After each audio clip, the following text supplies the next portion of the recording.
Gendry had always lived in the shadows of power. As a boy working in Tobomot's forge in King's Landing, he had sweated and hammered iron into shape unknown to himself or anyone else as a king's son. Everything he had ever done had been shaped by the clang of metal against metal, the hiss of embers, and the steady pounding that rang through the narrow streets. He was good at his craft, strong arms, sharp eyes, and a determination to do the job right even if it took him all night. He had found pride in the simple honesty of forging steel. And for a long time that had been enough. Then came the whispers, the questions about his lineage, and the men who wanted him for secrets he had never asked to hold. The red-haired priestess, Melisandre, had first come for him with dark purpose in her heart, seeing his Baratheon blood as a potent resource for her rituals. He was Robert Baratheon's bastard, after all, and that bloodline carried power. More chaos followed: Stannis Baratheon's war, the unknown designs of the Red Woman, the strange allure of the Lord of Light. Gendry's life changed, spun out of his control. He escaped once, aided by the Onion Knight, Ser Davos Seaworth. After that, he had tried to vanish as best he could into the anonymity of the countryside, drifting from place to place, forging horseshoes or crude knives, never staying still, never letting the rumors catch up with him. But rumors had a way of circling around, converging upon him wherever he turned. Gendry had come to accept that there was something about him, his heritage, his blood, that drew the powerful and the desperate alike. Still, he had clung to his hammer, his identity as a smith, because that was real. That was something no one could take from him. With it he was safe, at least safer than he might have been without it. In the deep hours of one particularly cold night, Gendry found himself in Storm's End of all places. He had returned, ironically enough, because the call of his father's seat stirred a sense of bitter curiosity in him. Maybe it was foolish, but something in his blood pulled him to Storm's End's high, austere ramparts. A small retinue of survivors, wanderers, and outcasts had come with him. They weren't lords or knights, only small folk who had found him on the road and, for reasons Gendry didn't fully understand, wanted to remain in his company. He was not a leader, he told them. He had no name or claim. But they responded with cautious hope. His father had been King Robert, and though Gendry had never known the man, that simple fact made people look to him as if he were more than a common smith. He tried to turn them away, but when they needed help repairing a wagon or forging nails for a rickety cottage, they turned to Gendry. Sometimes he felt more like a caretaker than a leader. The keep at Storm's End was battered by storms as ever. Winds howled across the courtyard, rattling shutters and moaning through the tower walls. The garrison was short of supplies and short of spirit. But here, at least, Gendry felt something akin to his father's presence. He wondered if Robert had ever stood on these ramparts, arms folded, eyes to the horizon, ignoring the wind's fury. Probably. He had that sense from the tales told of the late king, a brash, powerful man who loved fighting and women with equal vigor. Was Gendry his son in anything more than blood? He didn't know. He was quieter, full of questions rather than boisterous laughter. He stared at the ocean's rage and felt a nameless longing. Late one night, as Gendry was examining an anvil in a corner of the yard, he heard a soft rustle of robes behind him. In the flickering glow of a single torch, a silhouette resolved into a figure cloaked in red, its mantle dancing in the sea wind. A wave of unease, memory, and something darker churned in Gendry's gut. He recognized Melisandre's slender shape, the gleam of her eyes in the half-light. He turned, his expression grim. "Why are you here?" He didn't want to call her my lady, or any such courtesy. She had once tried to drain him of his blood for her twisted rights. That was not easily forgotten. She stepped forward, her presence as unsettling as the rolling thunder outside. "The Lord of Light calls," she said in that voice that seemed to carry both seduction and absolute certainty. "And this time, he has named you, Gendry Baratheon." He grimaced. "I'm no Baratheon. I'm just a bastard. I've no lands, no name, and no love for your lawler." Her red lips curled in a half-smile. "That was what you believed before. Times have changed, and so has the tide. The flames show me visions. I have been searching for the prince that was promised, the one who shall stand against the darkness." Stannis believed he was that prince, but the flames spoke only half-truths. "I see now they were pointing me not to him, but to his bloodline, Robert's blood, your blood." Gendry felt anger flare.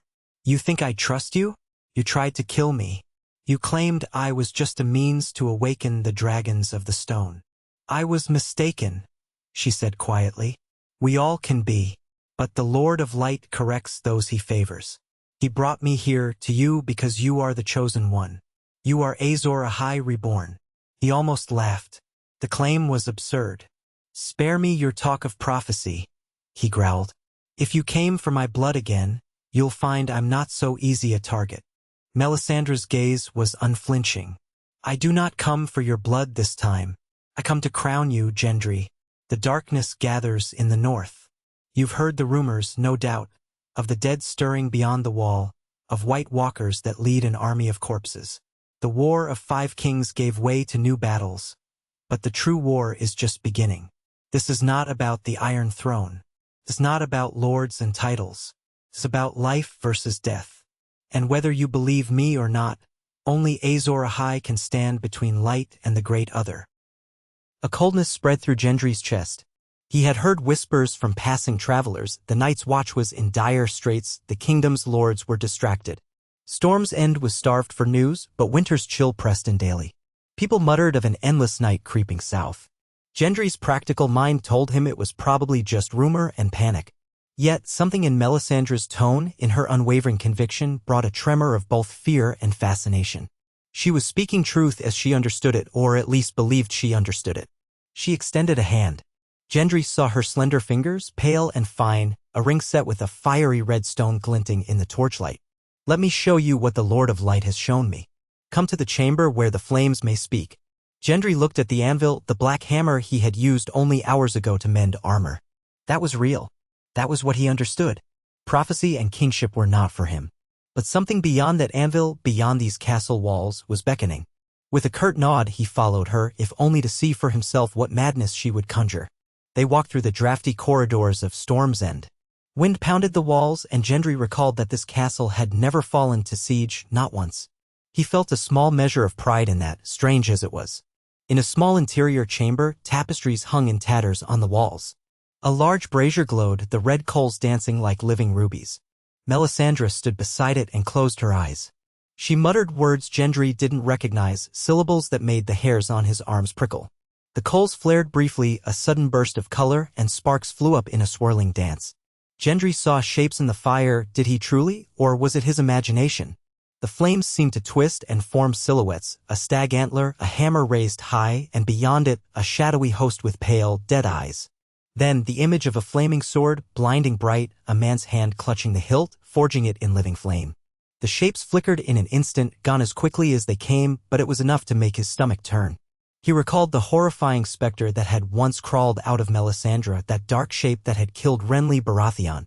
That memory was etched into his mind. Prophecy aside, he knew magic existed in the world. The question was whether he wanted any part of it. Melisandre opened her eyes, and in them Gendry read quiet triumph.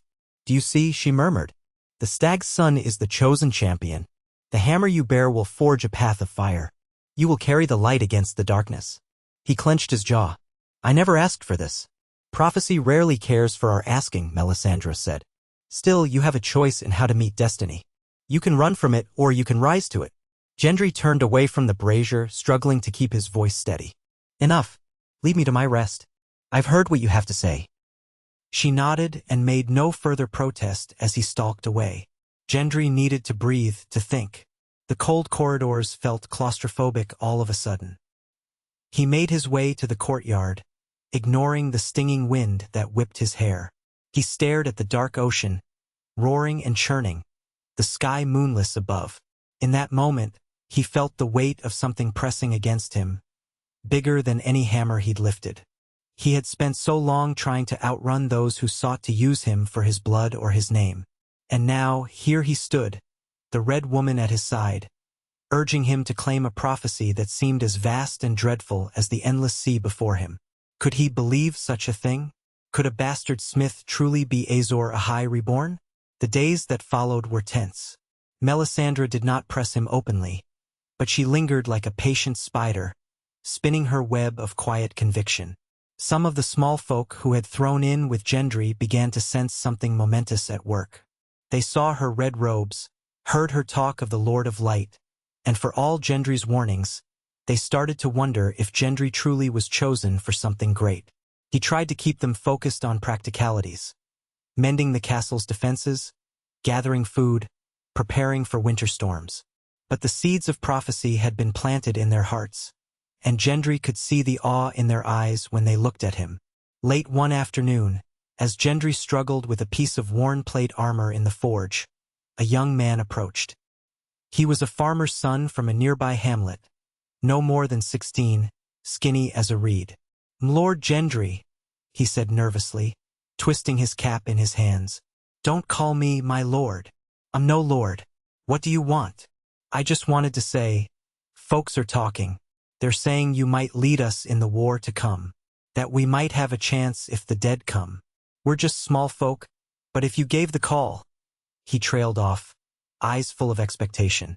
Gendry set his hammer down, heart pounding. He wanted to snap at the boy, to tell him to go away with his foolish talk. But something in the lad's hopeful gaze stilled his anger. Fear, too, lived in those eyes, the fear of a coming storm. "We do what we must," Gendry finally said.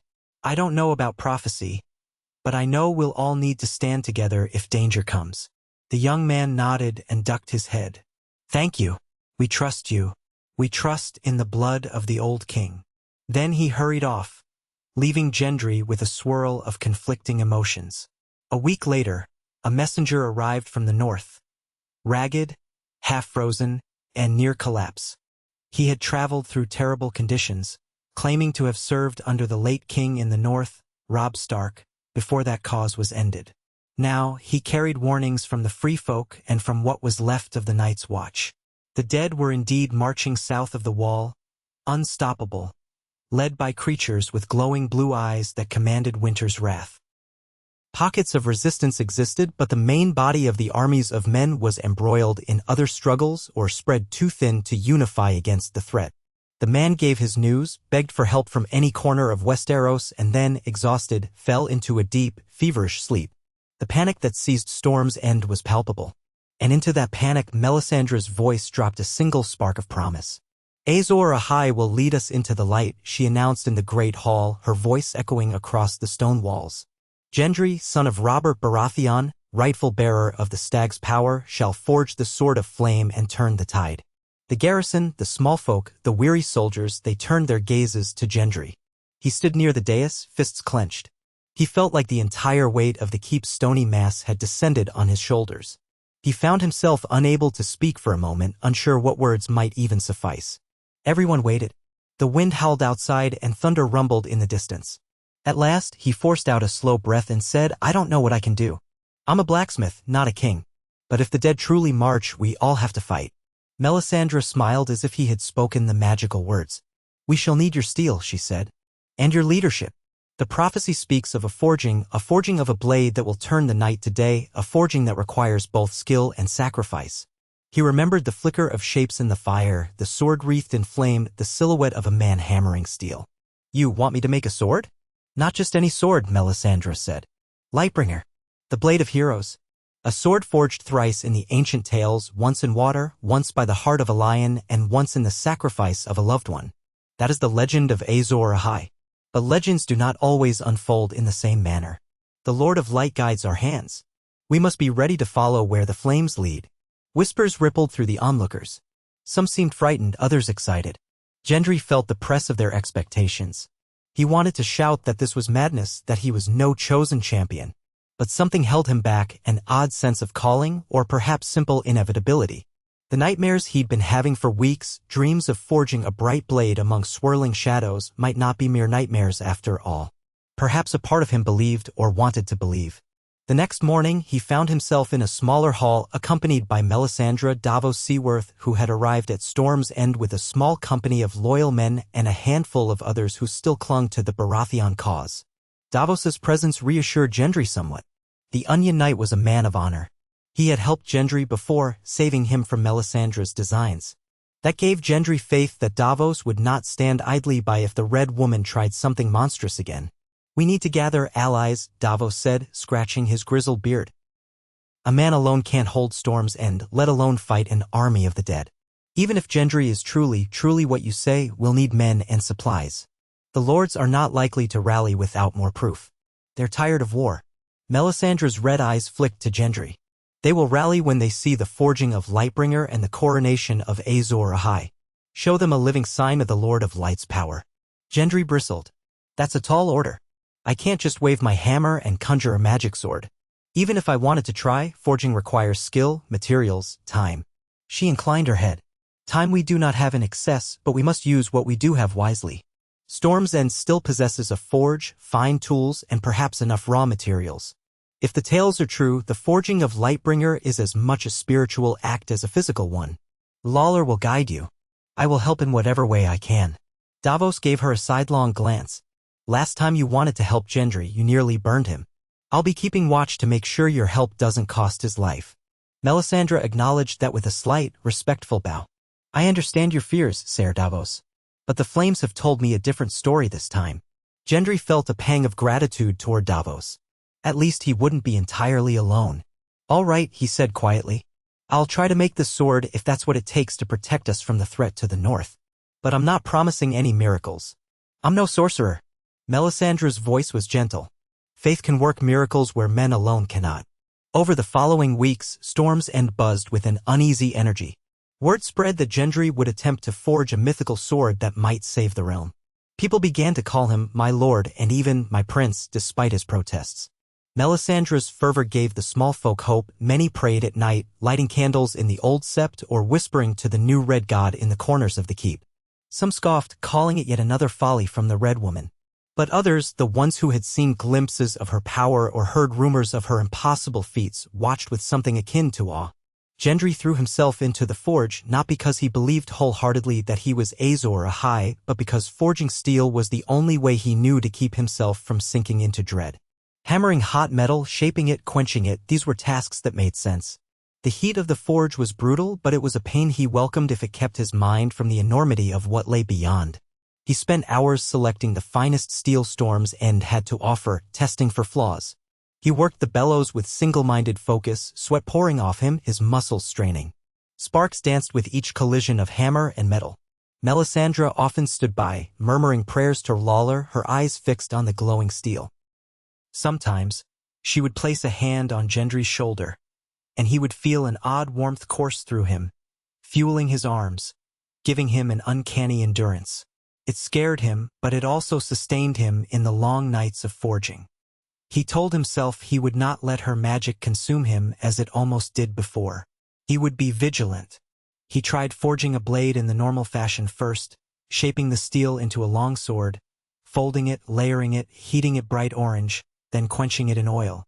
The result was a fine weapon, sharp, strong, but utterly mundane. No flame leapt from its steel. No magical aura manifested. Melisandre studied it, her lips pursed. This is but the first forging, she said. We must follow the path of Azor Ahai 3 attempts. The true forging will come last, with the greatest sacrifice. Gendry didn't like the sound of that word. Sacrifice. I won't kill anyone to forge this sword, he declared, the memory of the old legends burning in his mind. Azor Ahai stabbed his beloved wife, Nissa, to temper Lightbringer. That was the tale. Gendry could not bring himself to do anything so monstrous, no matter the prophecy. Melisandre's gaze was unreadable. We must watch the flames. They may show another way. He shattered the first sword because, according to the legend, the first forging failed when Azor Ahai tried to temper the sword in water. Gendry did something similar. He thrust the hot metal into the sea itself, letting the crashing waves do their worst. The steel buckled and snapped under the sudden cold, fracturing with a wail of protest. He was left holding a useless fragment. A second forging took even longer. This time, Gendry tried to incorporate traces of dragon glass, or obsidian, rumored to be of use against the White Walkers. He hammered shards of it into the steel, layering it like a mosaic, hoping some miracle might occur. But when he quenched it, the result was a blade riddled with tiny cracks and impurities. A single swing against the anvil caused it to break. Melisandre calmly said this, too, was destined. The second forging was never meant to succeed. For the third forging, Gendry hesitated. Night after night, Melisandre's voice echoed in his dreams, urging him to find the key, the sacrifice that would unlock Lightbringer's power. He refused to consider harming any innocent. Davos stood guard, wary, but Melisandre made no move to harm Gendry or anyone else. She waited patiently, praying at all hours before the braziers. She insisted that the Lord of Light would guide them. Days stretched into weeks. The nights grew colder, winter's grip tightening. Refugees began to arrive from the north, telling stories of villages destroyed by whites, of unstoppable ice demons. The sense of dread deepened in Storm's End. Yet still, Gendry found no solution for that final forging. He wandered the courtyard, haunted by the knowledge that if the White Walkers advanced, these walls might stand for a time, but eventually they would succumb to the endless onslaught of the undead if no champion arose. One evening, he found himself in the old Baratheon tombs beneath the castle where effigies of long-dead lords lay in stone repose. He didn't know what drew him there, maybe an urge to see if Robert's remains were anywhere nearby, though the late king was not interred in Storm's End. He walked among the silent statues, a torch in hand, thinking of all the stories he had heard about the legendary Storm Kings, how they had defied monstrous storms, how they had built this fortress. If prophecy was real, perhaps these old kings had walked with destiny too. Suddenly he became aware of a presence. Melisandre stood in a corner, the flame of his torch reflecting in her red eyes like living embers. She said nothing at first, only gazed at the carved faces. Then she spoke softly, her voice echoing. They look so peaceful, these old lords. In death, all men are equal. Gendry shifted uneasily. What are you doing here? This place called to me as it called to you. The lines of power that run beneath Storm's End are strong, tied to ancient wards. Maybe Lawler guided us both. He approached a stone effigy of a forgotten Baratheon ancestor, and in the flickering torchlight, he caught a flash of something in the statue's hand. He bent closer. A chipped carving of a sword, worn away by time, but in the shape of a flame. Is it just a coincidence? He murmured. Melisandre stepped forward. Perhaps not. Sometimes the ancestors guide us. Sometimes they leave us signs of the path that must be taken. He turned to her, frustration welling. I don't know what path to take. I don't want to kill anyone to make the sword. The story says Azor Ahai sacrificed his beloved. I can't do that. I won't become that kind of monster. She studied him quietly. Sacrifice can take many forms. The essence of sacrifice is the willingness to give up something precious so that something greater can be born. It doesn't always have to be a literal life. Lawler demands much, but he is not without mercy. Will you trust that the flames might show you a different way? Gendry hesitated. I don't know, he whispered. I don't know if I believe, but I want to protect these people. She placed a hand on the stone effigy's flame-shaped sword. Then follow me. Let us pray once more and see if the flames will reveal how the third forging must be done. A part of Gendry recoiled, but he steeled himself. All right. They returned to the chamber with the brazier. This time, Davos was there, watchful, along with a handful of Storm's End retainers. In silence, Melisandre began her chant in the language of shadows and fire. The flames rose, swirling and crackling. Gendry squinted, trying to make sense of what he saw. Figures writhed in the fire, echoes of battles, screams of the dying. Then a towering shape loomed, wearing a crown of ice, eyes like frozen lakes. Behind it, a legion of pale whites advanced. Gendry felt his heart pound as the vision took hold. A single figure stood against that tide, someone bearing a hammer, flames dancing along its edges. But then a sword appeared in the figure's hands, a sword that glowed with fierce, living fire. Gendry's breath caught. He recognized the stance, the shape of the weapon, though he had never made anything like it. The dreamlike figure plunged the sword into a great anvil from which light exploded in a wave, pushing back the darkness. The vision wavered. The sword's flame flickered. There was a struggle, a raging torrent of fire and ice. Then came a final image, Gendry himself, kneeling, holding the blade across his arms as if in offering. A swirl of red hair behind him hinted at Melisandre's presence, but then the image dissolved into embers. Melisandre let out a shaky exhale. The anvil. The forging. The sword must be tempered in fire, not quenched in water or in blood. Not in the heart of a lion, but in the heart of the forge itself. This is what I see? Davos frowned. That's not how steel is tempered. It would ruin the blade. You have to cool it. Gendry's mind raced. A normal blade, yes. But if this is truly a magical forging, perhaps we do it differently. We keep the metal hot, shape it, feed it more heat, but how? Melisandre's eyes seemed alight with feverish excitement. We must build a furnace hotter than any seen before. We must call upon Lawler's fire. The forging will be a dance with the flames, requiring faith beyond measure. Gendry gulped. I don't like that you used the word faith. I can only rely on what I know as a smith. But maybe there's a way to bring the steel to a heat so intense it almost melts, then shape it, feed it more heat, let the magic bond with the steel. No quenching. Just forging in living flame until it's done. Davos looked concerned. The entire forge could blow sky high if you overheat it. Or the metal will be worthless slag. Or it might become Lightbringer, Melisandre said. We must not fear. We must trust the will of the Lord of Light. So they prepared. Gendry selected the purest steel he could find and forged ingots. He hammered them into flat bars, folded them again and again, removing impurities each time until the metal was so refined it gleamed like silver in the torchlight. He prayed silently to whatever gods might be listening that this would work. He had never done anything like it. Under Melisandre's direction, they expanded the forge. They stacked additional firebricks, creating an enclosed crucible with multiple bellows. She etched symbols around the perimeter, runes that made Davos uneasy. The Red Woman sacrificed small animals, a handful of goats, letting their blood spatter on the coals with whispered prayers. Gendry tried to block out that part, focusing on the mechanics. But he couldn't deny that somehow the flames burned hotter after each sacrifice as if fed by a grim appetite. When the time came, they stoked the fires until the air shimmered with heat. Gendry wore heavy gloves, a leather apron, and a scarf over his mouth. Sweat poured off him in sheets. Davos manned one of the bellows, face set in grim determination, ignoring the infernal temperature. Melisandre stood by the forge, chanting, her eyes half-closed, one hand resting on a large red ruby at her throat. The steel bars glowed white-hot, nearly on the verge of liquefaction. Gendry used tongs to pull them from the crucible and placed them on the anvil. The brightness was blinding. The metal hissed and sparked. With a deep breath, Gendry raised his hammer. He began to pound, the ring of metal on metal lost in a roar of flame. Each strike seemed to resonate through his entire body. He felt something stir in his blood, something old, something powerful. He forgot about time, about caution, about the sweat burning his eyes. He hammered, folded, hammered again, shaping the metal into the form of a longsword. Melisandre's chant rose in pitch. The flames licked at his arms, but he felt no pain, only the heat. A primal rush coursed through him. He hammered until his arms ached, until his vision blurred. Then, on a final strike, he felt the blade's steel yield and fuse in a way unlike anything he had known. He did not quench the sword.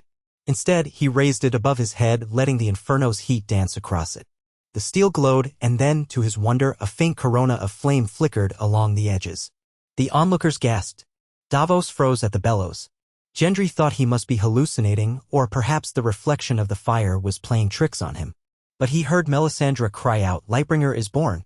The sword began to shine with an inner fire. Gendry's arms trembled. He lowered it carefully. The flames did not burn him. It was as if the sword had accepted him. He pressed it gently onto the anvil, half expecting the metal to droop or crack. But it held shape. It was unbelievably hot, yet it did not warp. A hush fell. The watchers stared at Gendry with awe or with terror, he couldn't quite tell.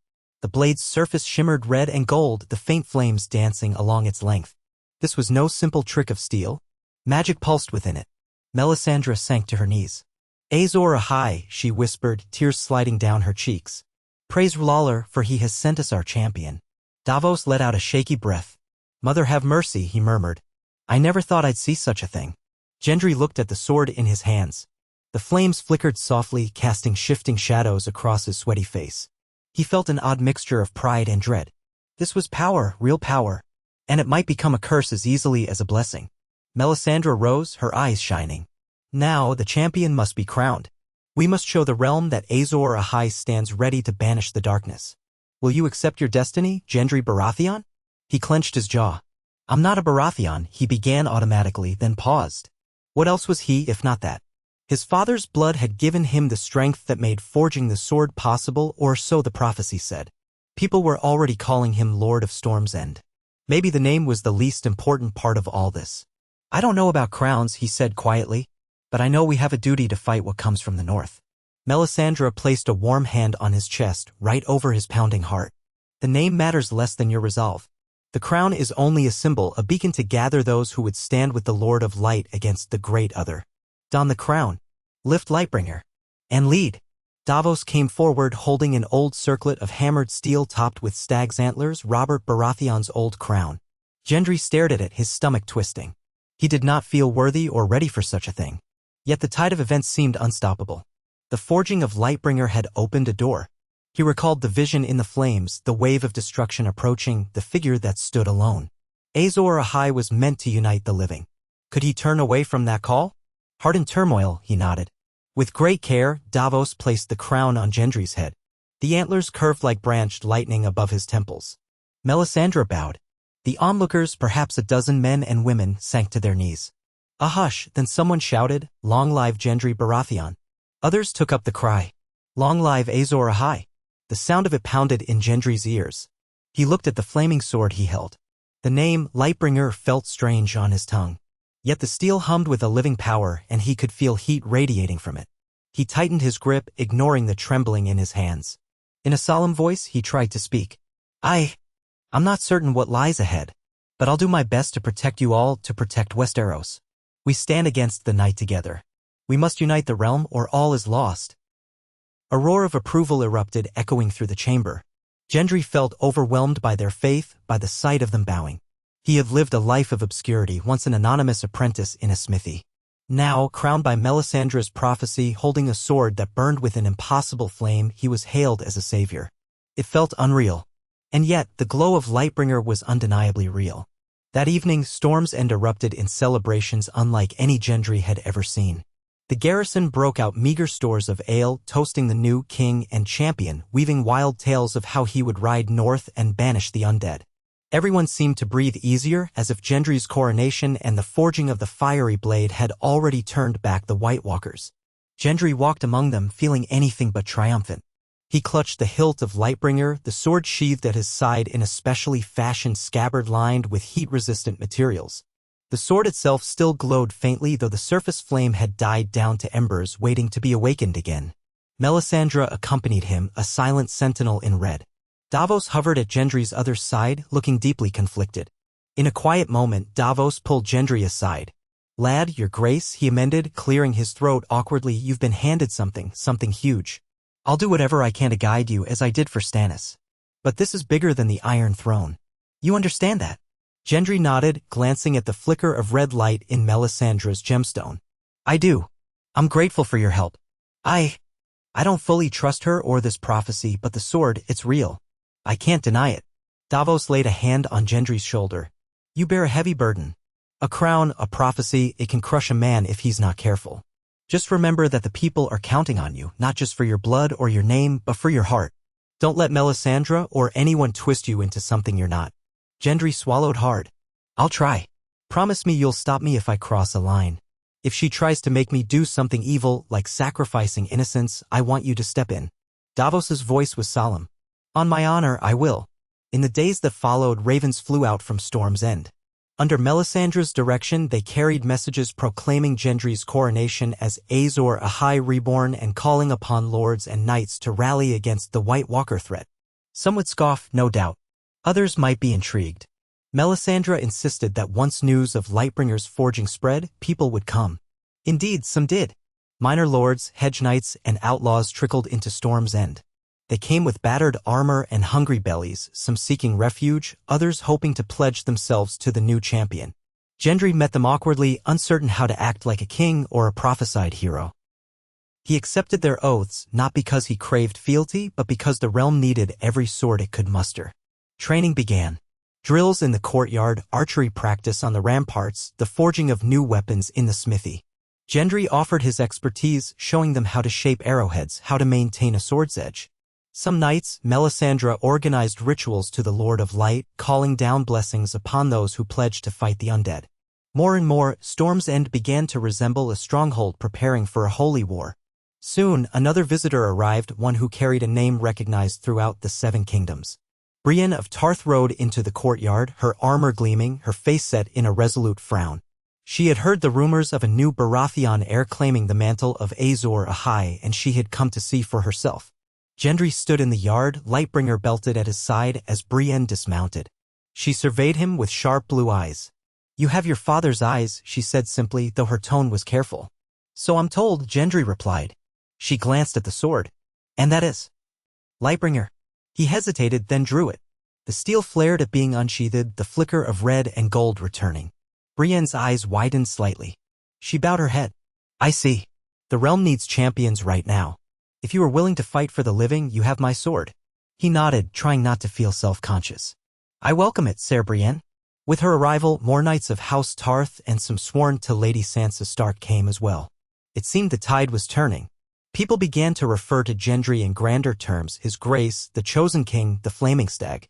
He cringed a little at all these titles, but each new sword that entered the castle gates gave him a measure of relief. He would need an army to face the White Walkers. Even if the forging of Lightbringer was the crucial key, it would be worthless if he stood alone. Meanwhile, Melisandre planned an official coronation ceremony. She insisted that Gendry's position be formalized before the realm, that the lords who answered the call see the power of Lawlor manifested. Gendry consented, albeit reluctantly. The day came, cold and storm-racked as usual for Storm's End. They gathered in the great hall, torches blazing, and Melisandre led a procession. Davos held the crown on a velvet cushion. Brienne and a handful of other knights flanked Gendry while a small crowd of lords and small folk watched from the sides. Melisandre chanted in a voice that filled the hall with an otherworldly echo. We are gathered to crown the chosen of the Lord of Light, the one born amidst salt and smoke, the hammer of storms, Gendry Baratheon as Azor Ahai reborn. May the darkness flee before him. She took the crown from Davos, then placed it upon Gendry's head for all to see. The hall erupted in cheers. Brienne knelt. Others followed. Gendry held Lightbringer's hilt and the sword came alive with flame, drawing gasps from the crowd.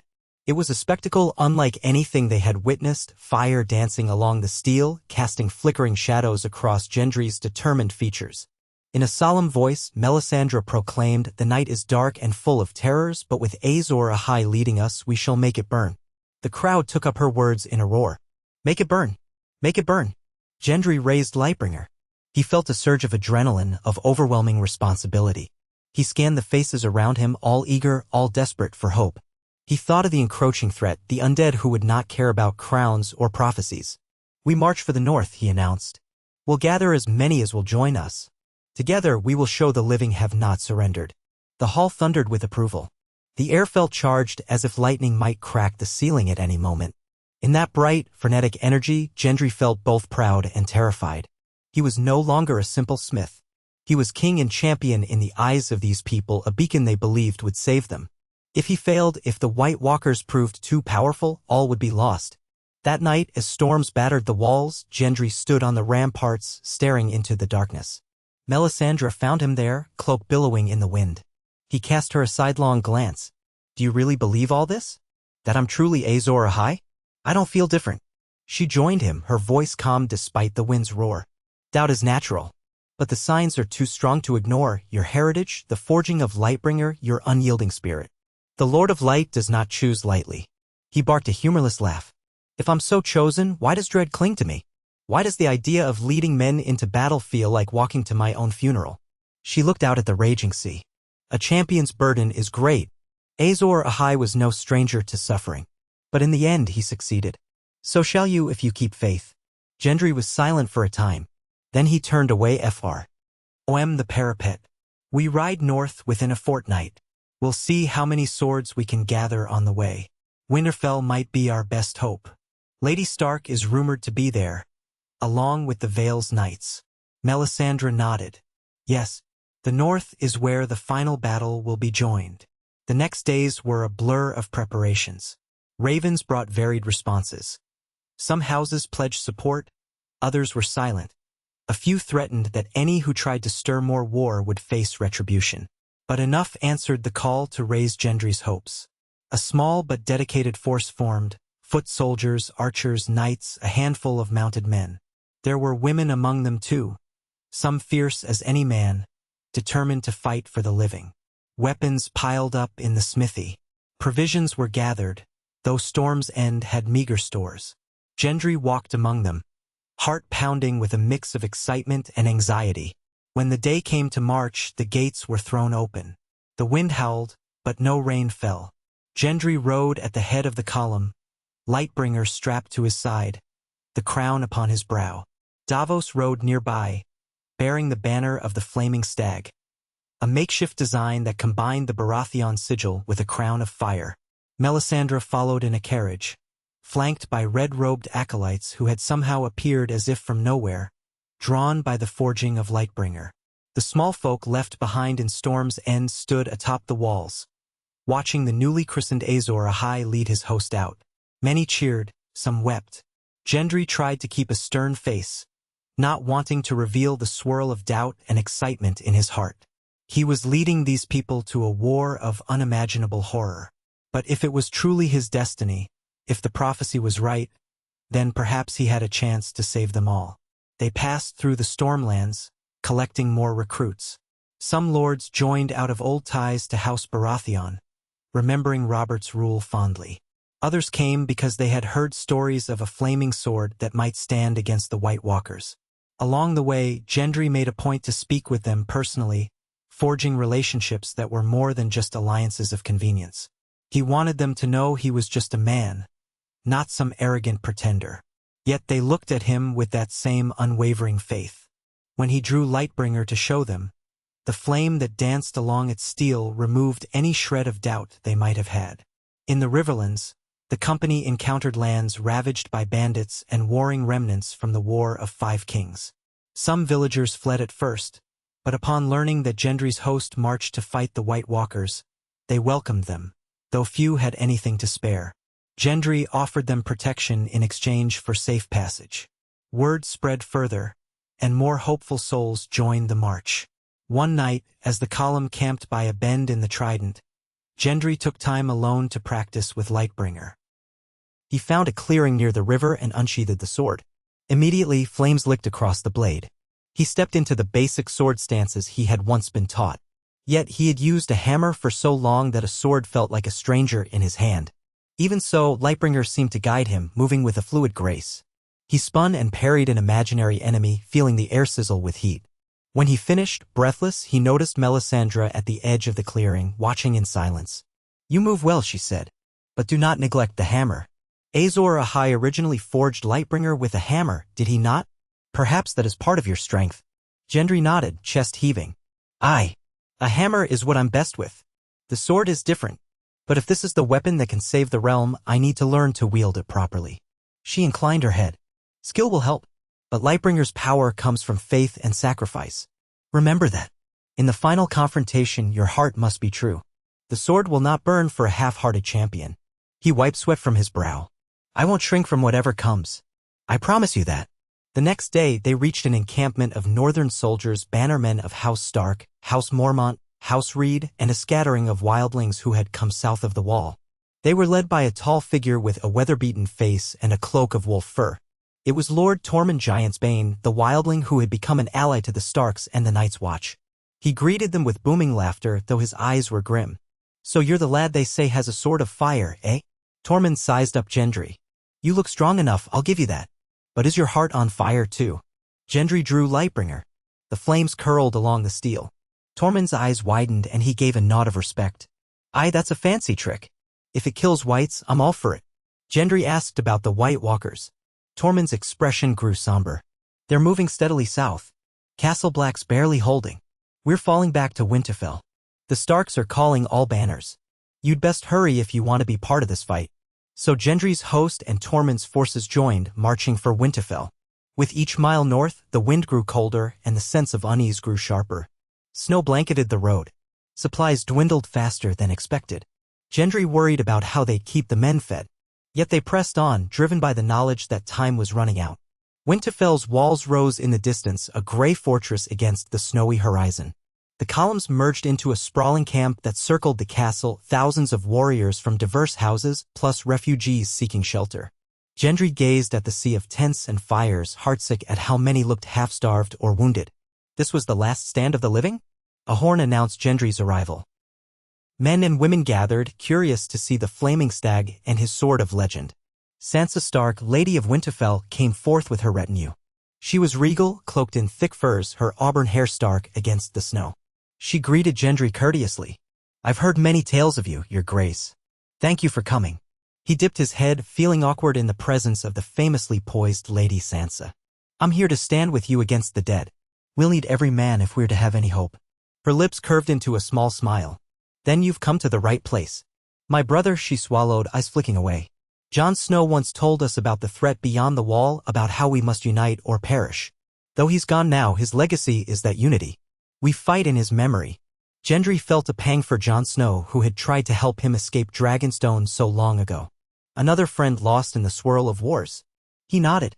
We'll fight in all their memories. That night, a council was held in Winterfell's Great Hall with the lords and leaders who had answered the call.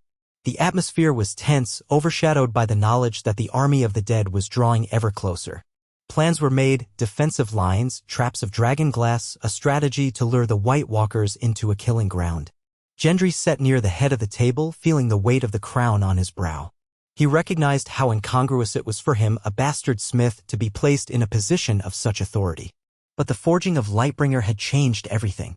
Lords listened when he spoke, because the sword he bore was not rumor but truth.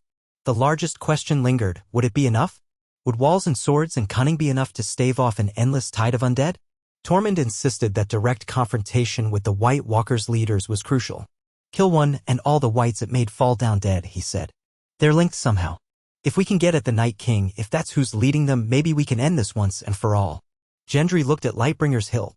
Then I'll do whatever it takes to face him, he declared, though fear clawed at his stomach. If this sword can hurt him, I'll find a way. Sansa gave him a grateful look, though sorrow flickered behind her eyes. We'll stand beside you. The North does not surrender. A hush fell. Those words echoed in the ancient hall, once filled with Starks long dead. Gendry realized they stood on the precipice of a battle that would decide the fate of every living soul in the Seven Kingdoms. For all his forging, his crown, his sword, he was still just a man. But the prophecy demanded a champion, and if that champion was him, he could not run. The days leading up to the final clash were a blur of frantic preparations. Battlements were reinforced. Trenches were dug and filled with sharpened spikes and oil.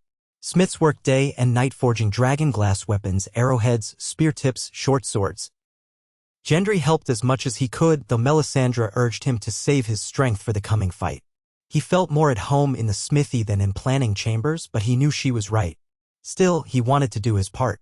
If he was going to lead these people, he would not sit idle. On the eve of the battle, snow fell thickly, muffling sound, turning the world into a white silence. Gendry stood alone in the godwood, gazing at the ancient weirwood tree with its carved face. He was no follower of the old gods or the new, and he did not fully embrace the Lord of Light either. Yet he felt a need to seek solace, to let his fears spill into the quiet night. He drew Lightbringer. The sword glowed softly, casting flickers of warmth onto the snow. If you truly are my destiny, help me find the strength, he murmured. I'm scared. I admit it. People are counting on me. I can't fail. In the hush, the leaves rustled, though there was no wind.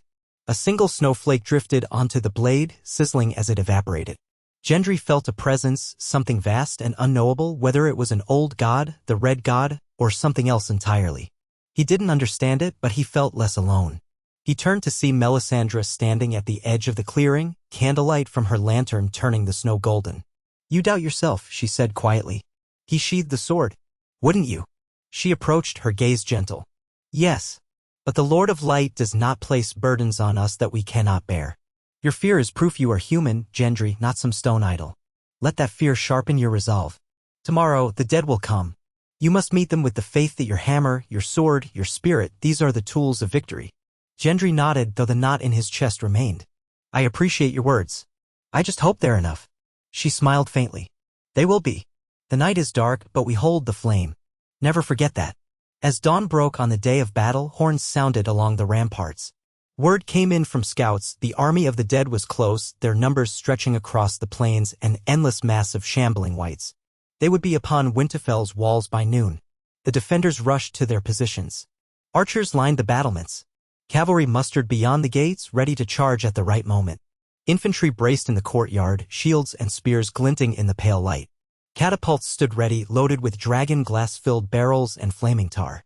Gendry took his place with the vanguard, Lightbringer in hand. He had set aside his blacksmith's leathers for a suit of plate hammered to fit his broad frame. The Baratheon stag sigil was emblazoned on the breastplate, though a swirl of flame encircled it, signifying the Red God's blessing. Davos stood nearby, sword in hand, face set in grim determination. Brienne of Tarth was at Gendry's side, calm as steel. Melisandre positioned herself atop the walls, flanked by red priests. He could see the shimmering heat rising from the torches they carried, their prayers drifting into the sky. The sound of the undead army reached them first, a distant scraping and moaning like 1,000 nails on slate. A chill that cut deeper than the winter air seemed to sweep over the field. Gendry's heart hammered, but he gripped Lightbringer tighter. They came into view, ranks upon ranks of wights, men, women, giants, creatures whose flesh was frozen and decaying. Among them strode tall figures in pale armor, their eyes an icy blue. White Walkers. The great others generals. They approached without haste, as if they knew time was on their side. A horn blared 3 times, the signal for the defenders to release arrows. A volley soared overhead, raining dragon glass arrowheads upon the undead. Many wights fell, their brittle bones snapping under the assault. But the horde kept coming, stepping over the fallen without pause. Catapults fired next, releasing barrels that exploded into flames and shards of obsidian. A huge swath of wights was destroyed, but more pressed in from the rear. "Prepare to charge," Gendry shouted, voice carried down the line. Cavalry formed up, lances tipped with dragon glass, riders shifting nervously. Gendry looked to Brienne, who gave him a firm nod. Together, they urged their horses forward, leading a charge that crashed into the wights like a hammer blow. For a moment, the momentum carried them through the dead ranks, lances skewering rotting bodies. Gendry swung Lightbringer, feeling its flame cleave through wights with frightening ease. Each strike sent up a burst of sparks, and the undead crumpled, scorched by the sword's supernatural heat.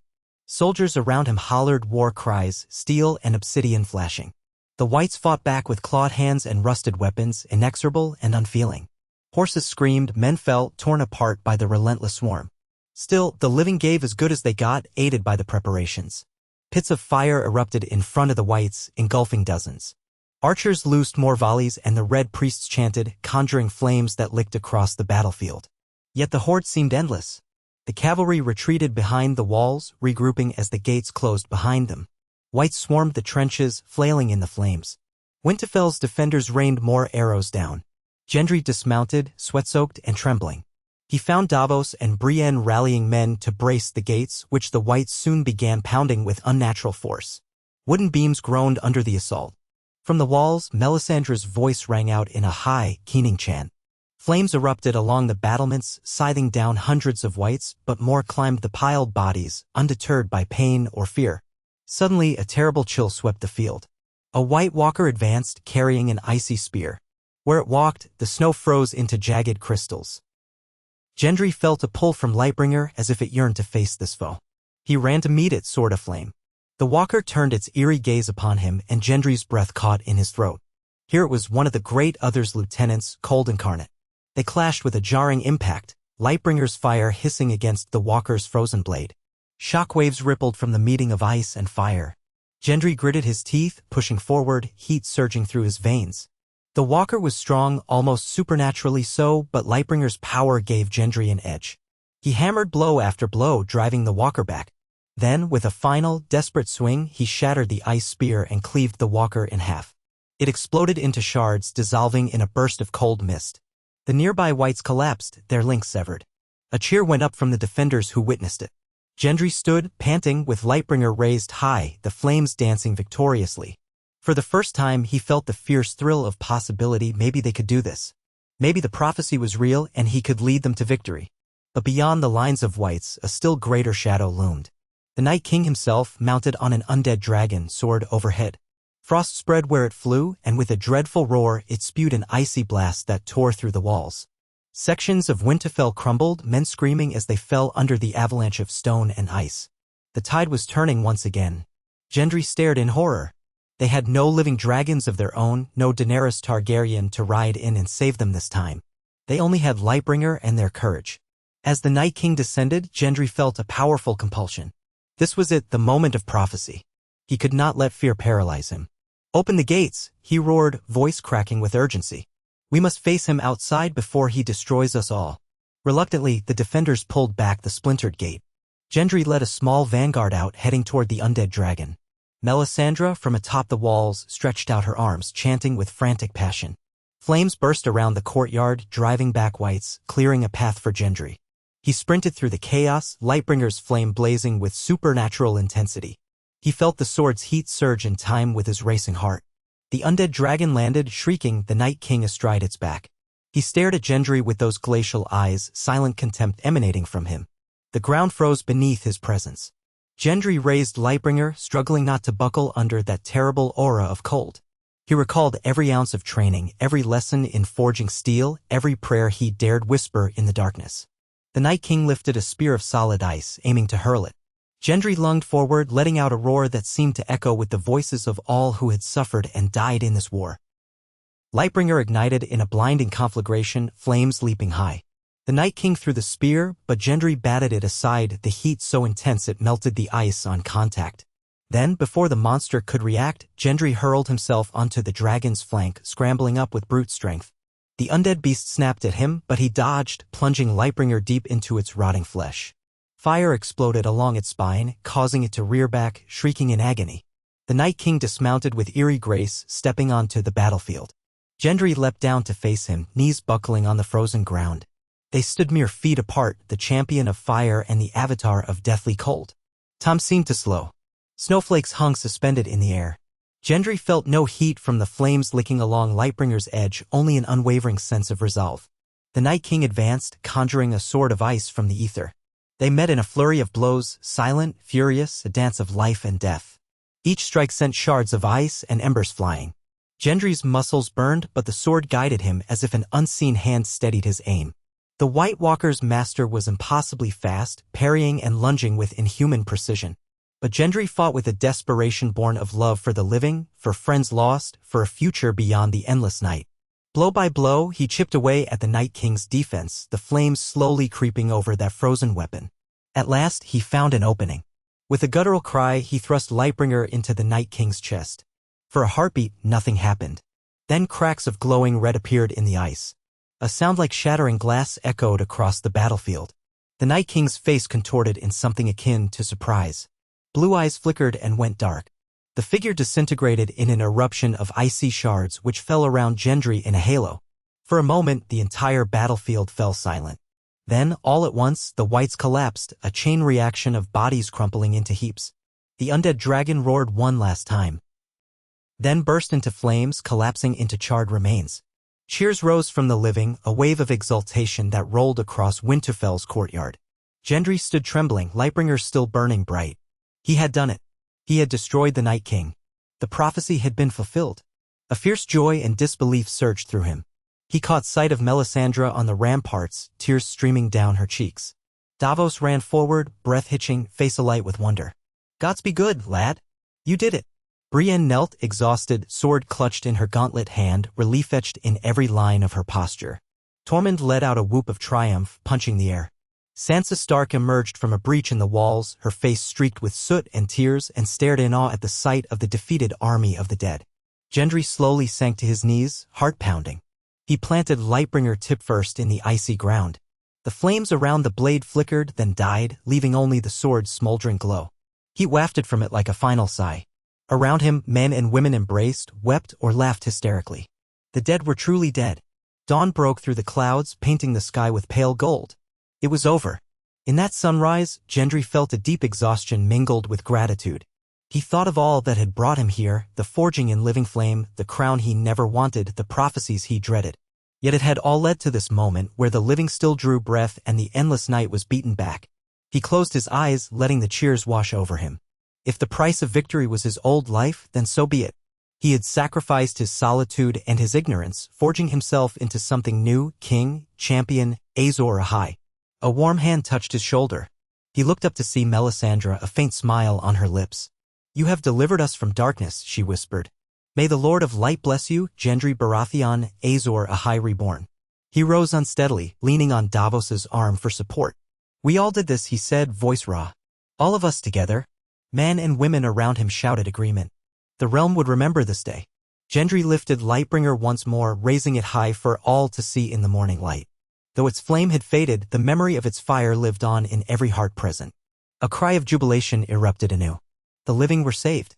And Gendry, once a nameless bastard in a dusty forge, had become their champion, crowned not by his own ambition but by the prophecy he had at first feared.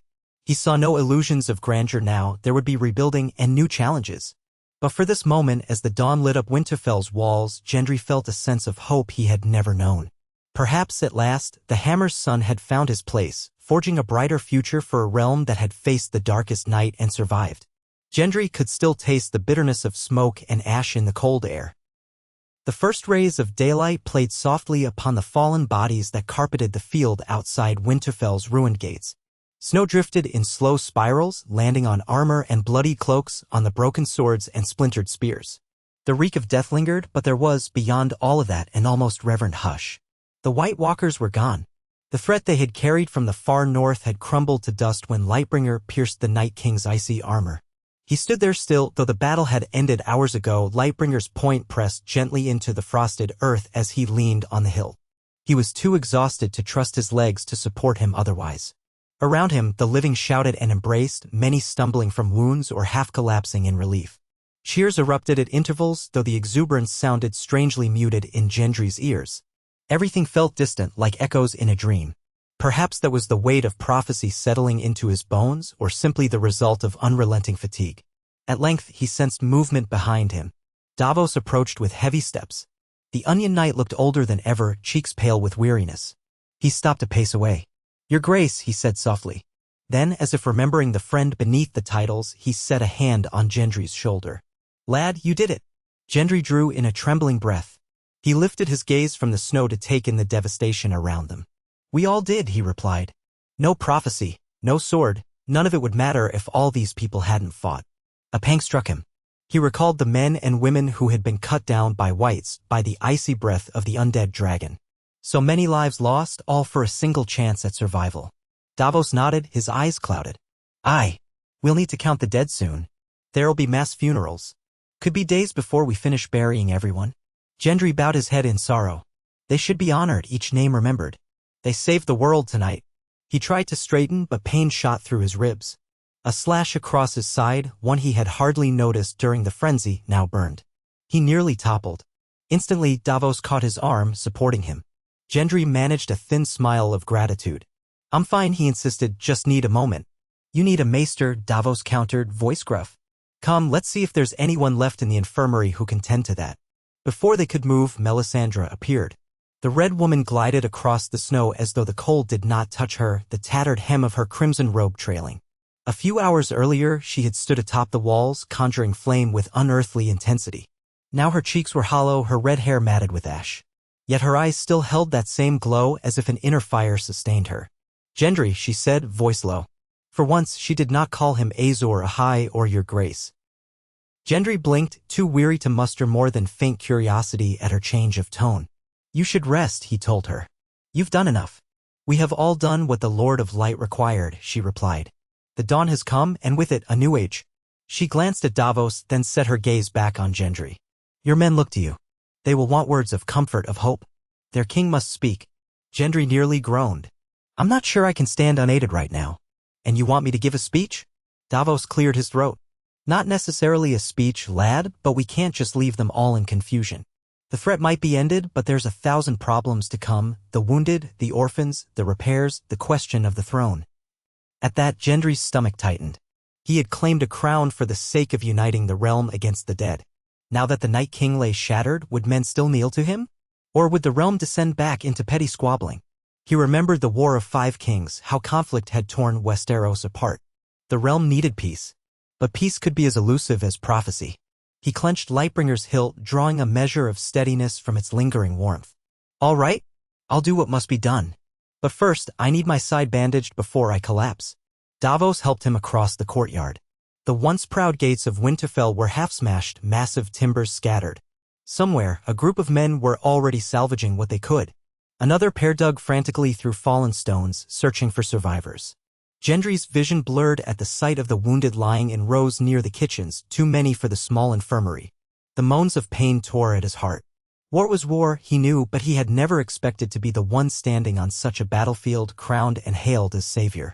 They entered the great hall through a side entrance. Part of the main doors had caved in from the dragon's icy breath.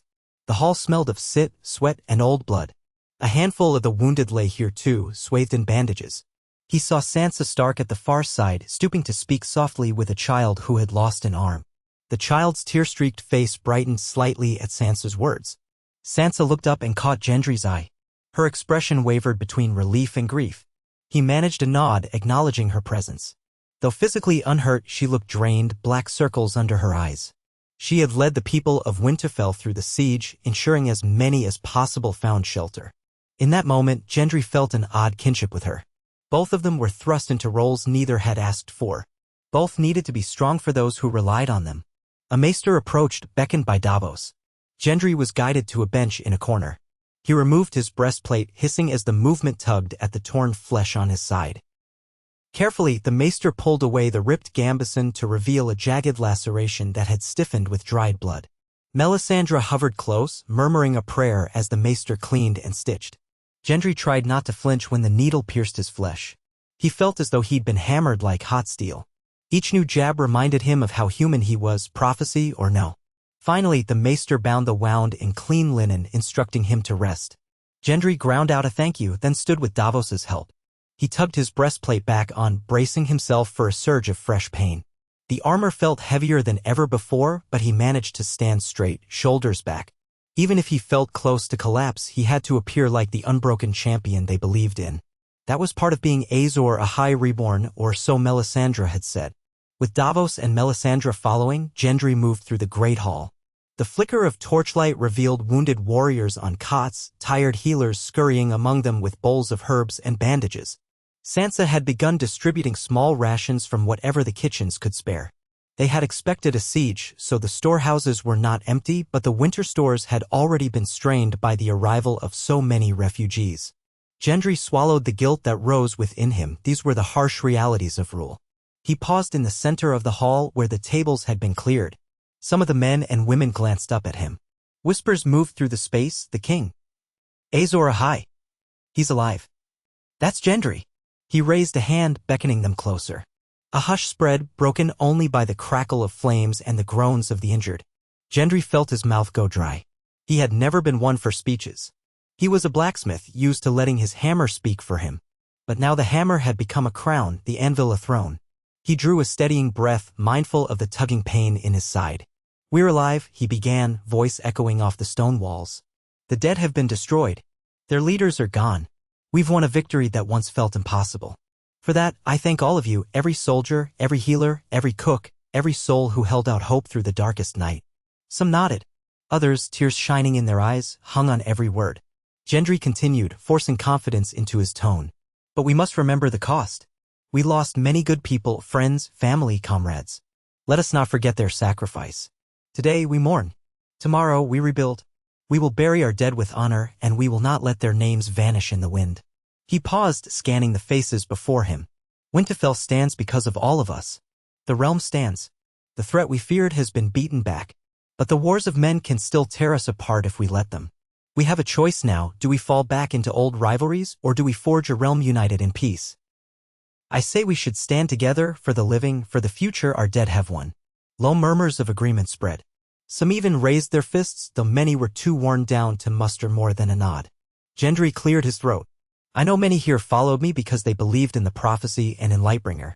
I don't pretend to understand all that, but this sword," he slid the blade partway from its scabbard, letting the dim glow light the hall.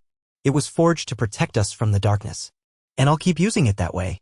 I promise you that I won't let ambition or greed tarnish what we've achieved." A faint, scattered cheer went up. Gendry released the hilt and let his gaze travel over them once more. "For now, rest if you can. Tend to the wounded. We'll handle tomorrow when it comes." Then he stepped back, exhaling as a wave of dizziness assaulted him. Davos steadied him with a firm grip. "Well said," he murmured. "You gave them what they needed, a hope and a promise." Gendry only nodded, swallowing the bile that threatened to rise in his throat. Already, men were dispersing, returning to the urgent tasks of triage and rescue. There were collapsed buildings to dig through, small pockets of whites that might still stir if they hadn't been connected to the Night King. And the living needed rest. Gendry's entire body demanded it. The wound on his side throbbed in time with his pulse. Melisandre let out a soft breath. "They will look to you for guidance beyond this. The great other is banished, but the realm's troubles remain. Do not hesitate to call upon Lawlor's light when the next shadow falls." Davos flashed her a pointed look, but Gendry found he had no energy to challenge her references to prophecy. It was done. The White Walkers were gone. He only hoped that the cost had not been too steep. Guided by Davos, he followed a corridor behind the hall and was brought to a smaller chamber that had been turned into temporary sleeping quarters for some of the highborn survivors. Gendry wanted to insist he would sleep among the men, but a black wave of pain and exhaustion washed over him, reminding him that if he intended to lead, he needed to heal. Some battles had to be conceded. The bed was narrow and hard. It reminded him of the cot in the smithy back in Flea Bottom. He had once slept on straw and considered it good enough. This was luxury in comparison if only the memory of the dead didn't weigh on him. Davos excused himself to check on other duties, leaving Gendry alone. He set Lightbringer carefully against the stone wall, feeling a flicker of warmth still pulsing through its steel. Then, collapsing onto the bed, he let the exhaustion drag him under. In the hours that followed, sleep came and went in uneasy waves. Dark dreams haunted him, scenes of the battle against the Night King replaying, but altered in terrible ways, with the dead rising again, unstoppable. He dreamed of forging Lightbringer anew, only to see it shatter. Once he dreamed of Melisandre's red eyes in the flames, whispering words he did not understand. Then the dream changed and he saw the face of Arya Stark, a friend he had once known, a fierce girl with a blade named Needle. She was calling out to him, but he couldn't hear her words. Thunder roared. He jolted awake to find the chamber dimly lit by a single candle. He wasn't sure how much time had passed. The snow outside the small window glowed faintly, perhaps with moonlight, or maybe it was the pale reflection of dawn. The burning in his side told him only that not enough hours had gone by for real healing. He sucked in a breath and tasted dryness in his throat. He rose gingerly, retrieving a half-empty pitcher of water from a table and drinking deep.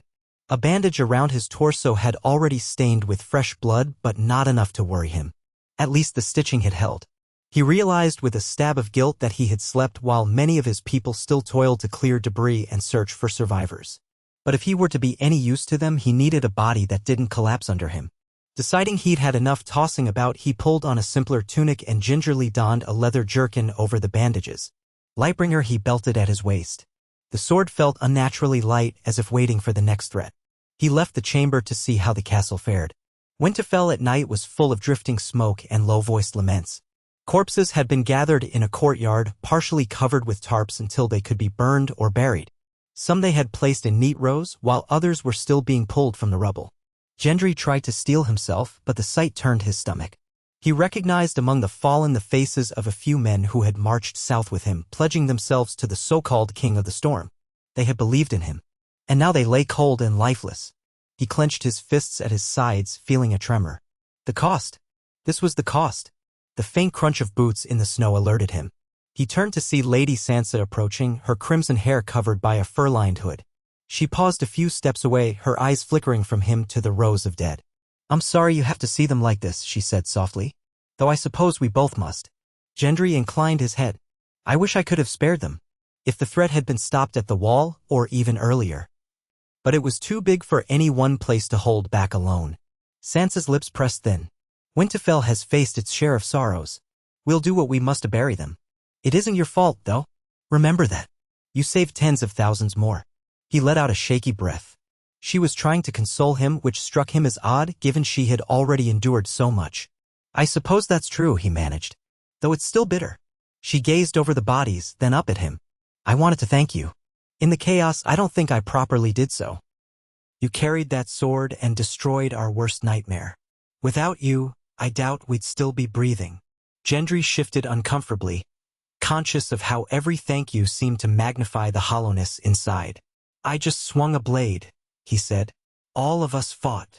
Not all of us could face the Night King directly," she reminded him. "You did. Bravery deserves acknowledgement." He wasn't sure how to respond. The next moment, her composure threatened to crack. He saw tears shimmering in her eyes. Wordless, he laid a gentle hand on her shoulder, feeling inadequate. She closed her eyes, swallowing hard, and took a breath. "Apologies," she whispered. "I've been trying not to fall apart in front of everyone. They need me to be strong." "You are strong," Gendry said, meaning it. "Look at everything you've done for your people." She stiffened her spine. "The days ahead will be no easier. Winter is still upon us. The stores are low, the walls are damaged. Rebuilding while the ground is frozen will be an ordeal." Gendry gazed at the ruined gatehouse, the battered towers. "The realm is battered too. We'll need unity more than ever. I'm prepared to ride south soon to see that happen. But first, we should ensure Winterfell is stable." I won't abandon you to face the aftermath alone. She let out a gentle sigh that misted in the cold night air. I appreciate that. Truth be told, we need all the help we can get. At least the tension between Northmen and Southerners might ease now that we've all bled together.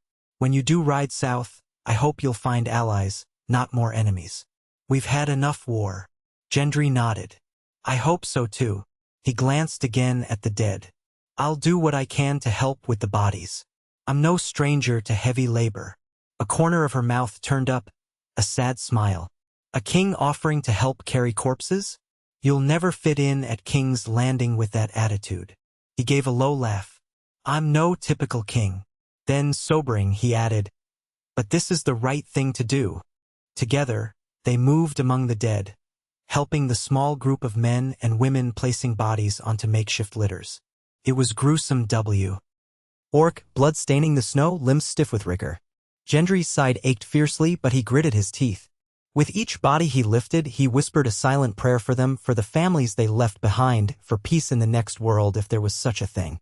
Sansa helped as best she could, though her face grew pale at times. Still, she persevered. Strength indeed. By the time the eastern sky began to lighten, Gendry had lost track of how many bodies they had moved. It was only a fraction of the fallen. Beyond the walls, more were scattered across the field. He sensed the stirring of the camp as exhausted soldiers woke. Some had hardly slept, their eyes were hollow. But tasks needed doing, feeding the survivors, clearing rubble, salvaging burned wagons. The living had to keep moving.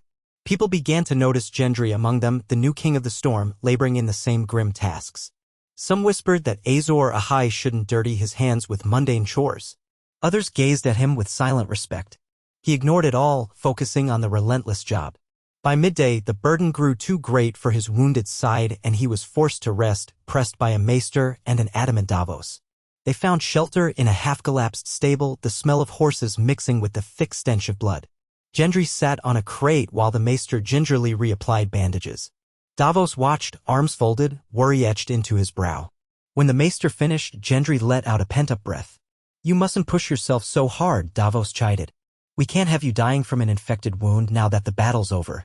Gendry wiped sweat from his forehead. It's not over. We still have to survive the winter and unify the realm. That might be a bigger battle. Davos huffed a dry laugh. No doubt about that. Still, you can't unify anything if you're laid up with fever. Before Gendry could answer, they heard voices outside, men shouting, the clank of armor. Davos placed a hand on his hilt, a reflex born of the battlefield. Gendry carefully stood, ignoring the dizzy spell that threatened to buckle his knees. The stable door was pushed open by a guard, who bowed stiffly. Your Grace, Ser Davos? We've got visitors at the main gatehouse. Davos frowned. Visitors? Who in the seven hells would be coming here now? They fly House Tartha's sigil, the guard replied. Ser Brienne is with them, but there's another group behind them with different banners. House Tully, House Aaron. We're not sure how many more are on the road. Gendry exchanged a glance with Davos. Brienne had ridden out earlier in the morning to scout the perimeter for any stray undead or to gather stray soldiers. It seemed she'd found more than that. Thank you, Gendry said. Let's see what's happening. They headed to the gatehouse. The structure was badly damaged, but enough remained to function as an entry point. Archers lined the surviving rampart, though the tension of the earlier battle had faded. There were no undead out there, only the stirring of new arrivals. Gendry climbed a shaky wooden stair to a vantage point near the top. Davos followed close, ready to catch him if he lost his balance. Outside, the ragged field spread for half a mile where the worst of the fighting had taken place. Scores of corpses, human and undead alike, were piled or half-buried in snowdrifts. Beyond that, Gendry saw a caravan of horsemen flying a banner with a cobalt blue field and a shining star. House Tarth. Brienne rode at their head. Further behind rode a contingent under the red shroud of House Tully, and behind them the Moonan Falcon of House Aaron. It looked like a small but significant gathering of lords and retainers picking their way carefully through the aftermath of the battle. A swirl of relief bloomed in Gendry's chest. Allies still came, even though the fight was over. He beckoned for the gate to be opened. Brienne galloped in first, her armor spotted with dried gore. She inclined her head at Gendry, relieved to see him upright. The soldiers under the Tarth banner followed. Gendry scanned their faces, noticing how tired they looked. Some bore fresh wounds that suggested they had clashed with undead remnants on the road. Then came Lord Edmure Tully, looking older, with worry lines carved into his forehead, and behind him a handful of knights from the Vale. Gendry descended from the rampart to meet them in the courtyard. He moved carefully, concealing the sting in his side. Brienne dismounted, shaking off snow from her cloak. "Your Grace," she said, her voice husky. "Apologies for returning later than intended, but I came across these forces making their way here. They'd received news of the threat, though it seems some arrived too late to join the main battle." Lord Edmure Tully slid off his horse and bowed stiffly.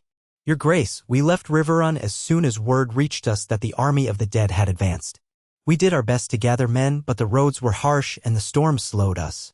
He looked around, taking in the devastation. "I fear we come too late." Gendry managed a weary smile. "Too late for the battle, perhaps, but not too late for the aftermath. We still need help repairing, rebuilding, burying our dead." Edmure nodded, grief clear in his eyes. "We will help however we can." I thank you for what you did." The rumors speak of a flaming sword of a man crowned at Storm's End who destroyed the Night King. I never dared hope it was true. Gendry felt a flush at the praise. Lightbringer did what was needed. We all did. One of the Vale Knights stepped forward, saluting. "We came by order of Lady Royce. The Vale stands ready to support the North in any threat. Though I see we've arrived after the threat's end." Gendry took his measure. "You're welcome regardless. I hope we can stand together as the realm heals." Brienne asked for leave to check on wounded knights of House Tarth who had arrived earlier. Gendry granted it immediately. The others dismounted, handing their reins to stable boys who looked shell-shocked by the influx of new arrivals. Sansa appeared from around the corner, flanked by a handful of her attendants. She greeted Edmure Tully with a tired smile. They shared a somber embrace, for they were kin. He murmured condolences for the hardships Winterfell had suffered. Sansa explained briefly the scale of the devastation, her voice catching occasionally. In the swirl of reunions and introductions, Gendry found himself speaking to half a dozen lords at once, each wanting details of the battle, each anxious to know how they could help. He did his best to remain composed. Davos stepped in to handle some questions. Bless him, while Gendry's mind spun. The realm, so fragmented by years of war, was now trickling back together at Winterfell. The Great War had been won, but how to unify everyone in its aftermath was another question entirely. By evening, the newly arrived forces had pitched tents within and outside Winterfell's walls, their banners drooping in the winter breeze. Cramped spaces forced many to share limited quarters, but no one complained. There was a sense of somber cooperation. The night brought a stillness that felt nearly unnatural after the chaos of days past. Worn out from greeting arrivals and overseeing the distribution of supplies, Gendry retreated to the repaired portion of the Great Hall for a small council of sorts. Sansa was there, as were Davos, Brienne, Edmure, and representatives from the Vale and Tarth. Melisandre lingered near the fire, silent unless addressed. They gathered around a long table. Wine was poured, though little of it was drunk. Gendry stood at the head of the table, one hand resting on the back of a carved wooden chair. Every muscle in his body ached, but he refused to show it. Sansa stepped to his side, offering a quiet solidarity. Edmure was first to break the silence. "I hear the White Walkers are truly gone. The Whites collapsed when the Night King fell." "Yes," Gendry said. "We've encountered no more signs of them. A few stray Whites, disoriented, but they were cut down easily." He shuddered at the memory of that final clash. Lightbringer destroyed him, or rather, that was the last blow in a battle fought by everyone here. The knight from the Vale, a man named Ser Marwyn Belmore, leaned forward.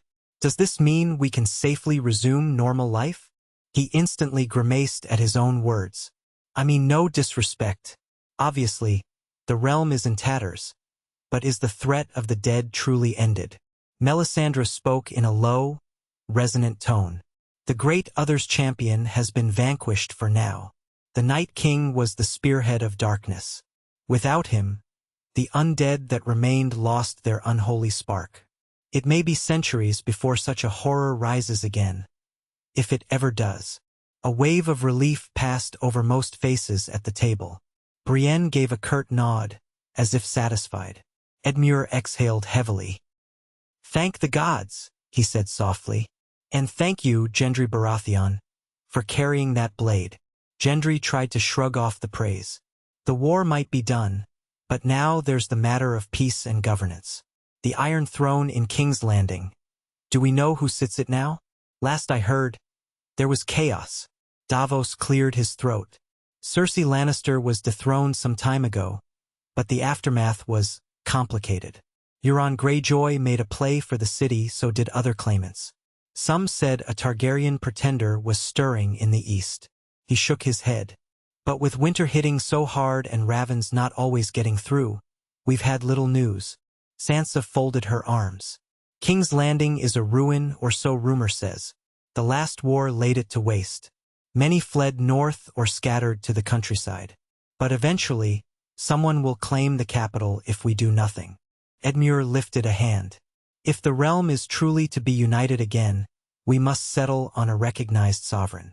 The War of Five Kings ended in stalemate, and then the threat of the dead overshadowed all. But now that threat is gone, men will look to crowns again. All eyes shifted to Gendry. He felt the weight of their stares. He wore Robert Baratheon's old crown, black steel with stag antlers, yet he had never truly claimed the Iron Throne in King's Landing. He had proclaimed himself King of the Storm for the sake of unifying men against the dead, had accepted Melisandre's crowning as Azor Ahai reborn. But was he prepared to press a claim to the entire realm, to become the King of Westeros in more than name? He swallowed. I don't crave the Iron Throne. I took this crown because the prophecy demanded a figure to rally behind. If the lords of Westeros want me to lead, I'll do my best not to fail them. But I won't force them. We've had enough tyranny. A faint smile touched Sansa's lips. You say that, but many have already rallied to you. House Tully, House Tarth, House Arryn, others too. The North itself is indebted to you. Winterfell would have fallen without your intervention. Brienne inclined her head in agreement, her polished armor reflecting the torchlight. The sword you carry, you are more than a king by birth but also by deed. Men won't forget that. Edmure tapped a finger on the table's edge. I, for one, would support your claim. My house owes its existence to your victory. And I'm not alone in that gratitude. Ser Marwyn Belmore nodded. Aye, the Vale stands behind you. If we need a king, I'd rather it be one who risked his life for the realm than some opportunist in King's Landing. Gendry felt an odd swirl of relief and dread. He glanced at Sansa. She gave him a steady look, though behind it lay a flicker of uncertainty. The North had always prized its independence. What about the North? He asked. Many here once claimed they wanted to be free of Southern rule. Sansa's gaze flicked around the room. The North has paid a steep price in Southern politics. But this time you came to our aid. And your father was once a friend to House Stark, in a way. Even if we keep our own ways, we might accept you as sovereign, with proper respect to our traditions. Gendry nodded slowly. I won't impose my will on you. If the North wants to remain separate, I'd understand. She held up a hand. Let's not decide in haste. The realm needs unity. With you, at least, we know you fought for us. Let me speak with the Northern Lords. Perhaps we can come to an arrangement that respects the North while acknowledging your kingship. She hesitated. We've lost so many, Gendry. I'd rather not tear the realm apart again. He sensed the weight of her words, her own struggles with the concept of bending the knee again. It was not a trivial matter. She represented a proud region that had crowned Robb Stark once before. But she had seen the cost of division. He extended a hand gently, not quite touching hers but letting the gesture convey respect. You've earned the right to decide what's best for your people. I only offer peace and honest alliance. She inclined her head in acknowledgement. That means more than you know. Davos cleared his throat. If we accept that Gendry is the rightful king, Robert's heir, Azor Ahai, whichever title we fancy, then the next step is to secure King's Landing or what's left of it, and see if we can't bring the rest of Westeros to heal peacefully. Agreed, Brienne said. The longer we leave the capital in disarray, the greater the chance of some tyrant seizing power. We should move south once Winterfell is stable. Edmure raised a concern. The men are exhausted. The losses were heavy. Travel in winter is harsh. We can't wait for spring, Davos pointed out. That might be a year or more away, and by then half a dozen warlords could carve up the realm. We just ended one war. We don't want another. Gendry exhaled, mind reeling. We'll give the wounded time to heal, bury our dead, gather supplies. A month, perhaps. Then a portion of our forces will head south, while a garrison remains to help rebuild Winterfell and the lands around it. He looked at Sansa. That is, if you're amenable to letting some of my soldiers stay and assist? Her lips curled in a small, grateful smile. Yes, of course. We'd welcome that help. A plan, tentative but forming, hovered over the table. Melisandre gazed at Gendry through the haze of torchlight. Where you go, the light goes, she said in a near whisper. Lawler has chosen you to guide men from the darkness. Remember that as you decide the fate of kingdoms. Gendry tried to hide his discomfort. I remember. He looked around the table. Then we have our course. We rally and recover here in Winterfell until we can march. Then we head south to unify the realm, if the realm will have me. Let's do it with as little bloodshed as possible. Nods of agreement were exchanged. No one wanted further strife. The conversation turned to specifics. How to feed the troops, how to handle the deceased, which families might have surpluses of grain to trade. Gendry let Davos handle much of that detail, chiming in when a question specifically required his judgment. By the time the council concluded, the night was deep, and Gendry felt as though he might collapse face-first into the table. Sansa offered him a room in the heart of the castle where there was less damage, but he insisted he'd be fine in the modest chamber he'd used before. She seemed unsure, but eventually relented.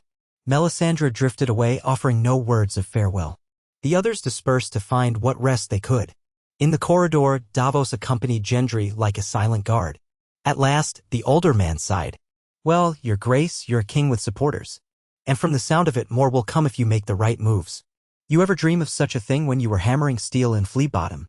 A tired laugh escaped Gendry. No. And if I had, I'd have taken it for a mad fancy. He ran a hand over his face. Honestly, I'd give a lot to go back to just being a blacksmith. But that's not possible now. Davos placed a comforting hand on his shoulder. You'll do fine. I'll be there to remind you what's right if you falter. Gendry managed a faint smile. I know you will. And I'm grateful. They reached the chamber, which was lit by a single candle on the bedside table. Gendry thanked Davos, then slipped inside, shutting the door quietly. Lightbringer hummed at his hip as if it held its own mind and anticipated more battles. He unbuckled the scabbard and set the sword carefully against the table. For a long moment, he simply stood in the dark, letting the day's weight press on him. He thought of the forging of that sword, the flames that had nearly consumed him, the terrifying moment when he'd faced the Night King. He remembered the vision in the brazier when Melisandre first showed him shapes of a stag's crowned son, forging a sword in living fire. It had led him here, to a battered castle full of wounded and grieving souls who still dared to hope for something better. He climbed into bed, mind-whirling.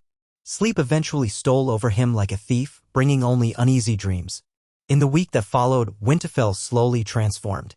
Men labored from dawn to dusk repairing walls, patching roofs, clearing rubble.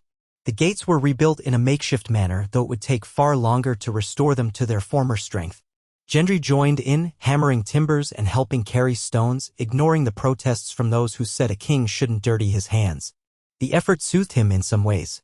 Physical labor was familiar, a tether to his old life as a smith. When he raised that hammer, he remembered forging steel, recalled the pride of shaping something useful. Meanwhile, funeral pyres burned day after day. The northern tradition was to bury their dead in the crypts, but there were too many fallen for that. Some of them had no names, no known family. The living could only offer a prayer and release them into flame to free them from the domain of ice. Melisandre led the rites, speaking softly of how the Lord of Light received these souls. Sansa presided over many ceremonies for northerners, calling on the old gods. Gendry stood with them, wearing his crown and a cloak lined with fur, though the wind still cut him to the bone. Smoke from the pyres stained the sky, mingling with the wintry air. He received messages daily from small lords scattered across the north, from the Riverlands, even from the Westerlands. Some declared support for the champion king, eager to link themselves with a man who had proven successful against a supernatural threat. Others were cautious, wanting to see how the winds might blow. A few old Lannister bannermen wrote that they would not bend the knee to a blacksmith's bastard. Gendry smirked at that, reminded of the old hostility between House Lannister and House Baratheon. The question was how far they might go to oppose him. Winter's biting cold hampered all movement. Yet provisions arrived steadily from sympathetic houses that had not joined the battle in time but wanted to show allegiance now. Sansa and Davos oversaw the distribution of these supplies. Gendry tried to ensure fairness, though accusations of favoritism arose as they always did. The tasks of kingship had begun to entangle him: negotiations, rationing, judgments on small disputes. He discovered that forging a realm was not unlike forging steel. Both required patience, focus, and an endless capacity for dealing with small flaws before they grew large. A fortnight after the victory over the dead, the time came for the official burial of several key figures who had fought valiantly. Among them was the body of a Mormont knight and a few lords from minor houses. Gendry felt compelled to attend, offering a final tribute. They gathered in the courtyard just before sunset. The bodies were laid on pyres. Sansa stood near Gendry, robed in black, her expression solemn. Davos, Brienne, Edmure, and others formed a semicircle. Melisandre lifted her hands to the lowering sky. The torch she held flickered, a small flame that danced in the wind. "We gather in gratitude and sorrow," she intoned, "to return these brave souls to the light. Though winter claimed them, may the fire of remembrance guide them onward." She moved to Gendry, offering him the torch. In old tales, a king often lit the pyres of heroes, or so she had said. Gendry accepted it, throat tight. He stepped forward, the thick smoke of pitch filling his nostrils. One by one, he touched the torch to the kindling beneath each pyre. Flames caught and spread, devouring the cloth that wrapped the fallen. A hush fell, broken only by the crackle of burning wood. Soot drifted in the wind, carried away into the dusk. He gazed into the fire, and for a moment he thought he saw images dancing within. The face of the Night King, the shape of Lightbringer forging in a swirl of heat. Then it faded. Perhaps he was just imagining it, or perhaps the fires had more to show him. He closed his eyes, bowing his head in a silent promise. He would not let these sacrifices be in vain. When the flames settled into embers, the gathering dispersed, subdued. Sansa lingered, though her face lit by the final glow. "It seems as if all of Winterfell smells of smoke now," she said quietly. Gendry understood that feeling all too well. "Smoke and memories," he murmured. She turned to him. "You've been wearing that crown for 2 weeks, yet it already feels like longer. How are you holding up?" He weighed his answer. "I'm surviving." Never realized how many details a king handles in a single day. He managed a wry smile. "I've ruled more nails and horseshoes than people in my life." She actually laughed softly. "I know the feeling. When I first had to govern Winterfell, I thought it would be simpler. I was wrong." He nodded, shifting his weight to ease the ache in his bandaged side. "I thought forging steel required patience, but forging alliances is far trickier." She studied him. "You have a good heart. I see it in how you help with the rebuilding, how you listen to small folk. That will matter more than your parentage or your sword in the long run." He dipped his head. "You're kind to say so." Pause lingered. Sansa glanced at the smoldering pyres.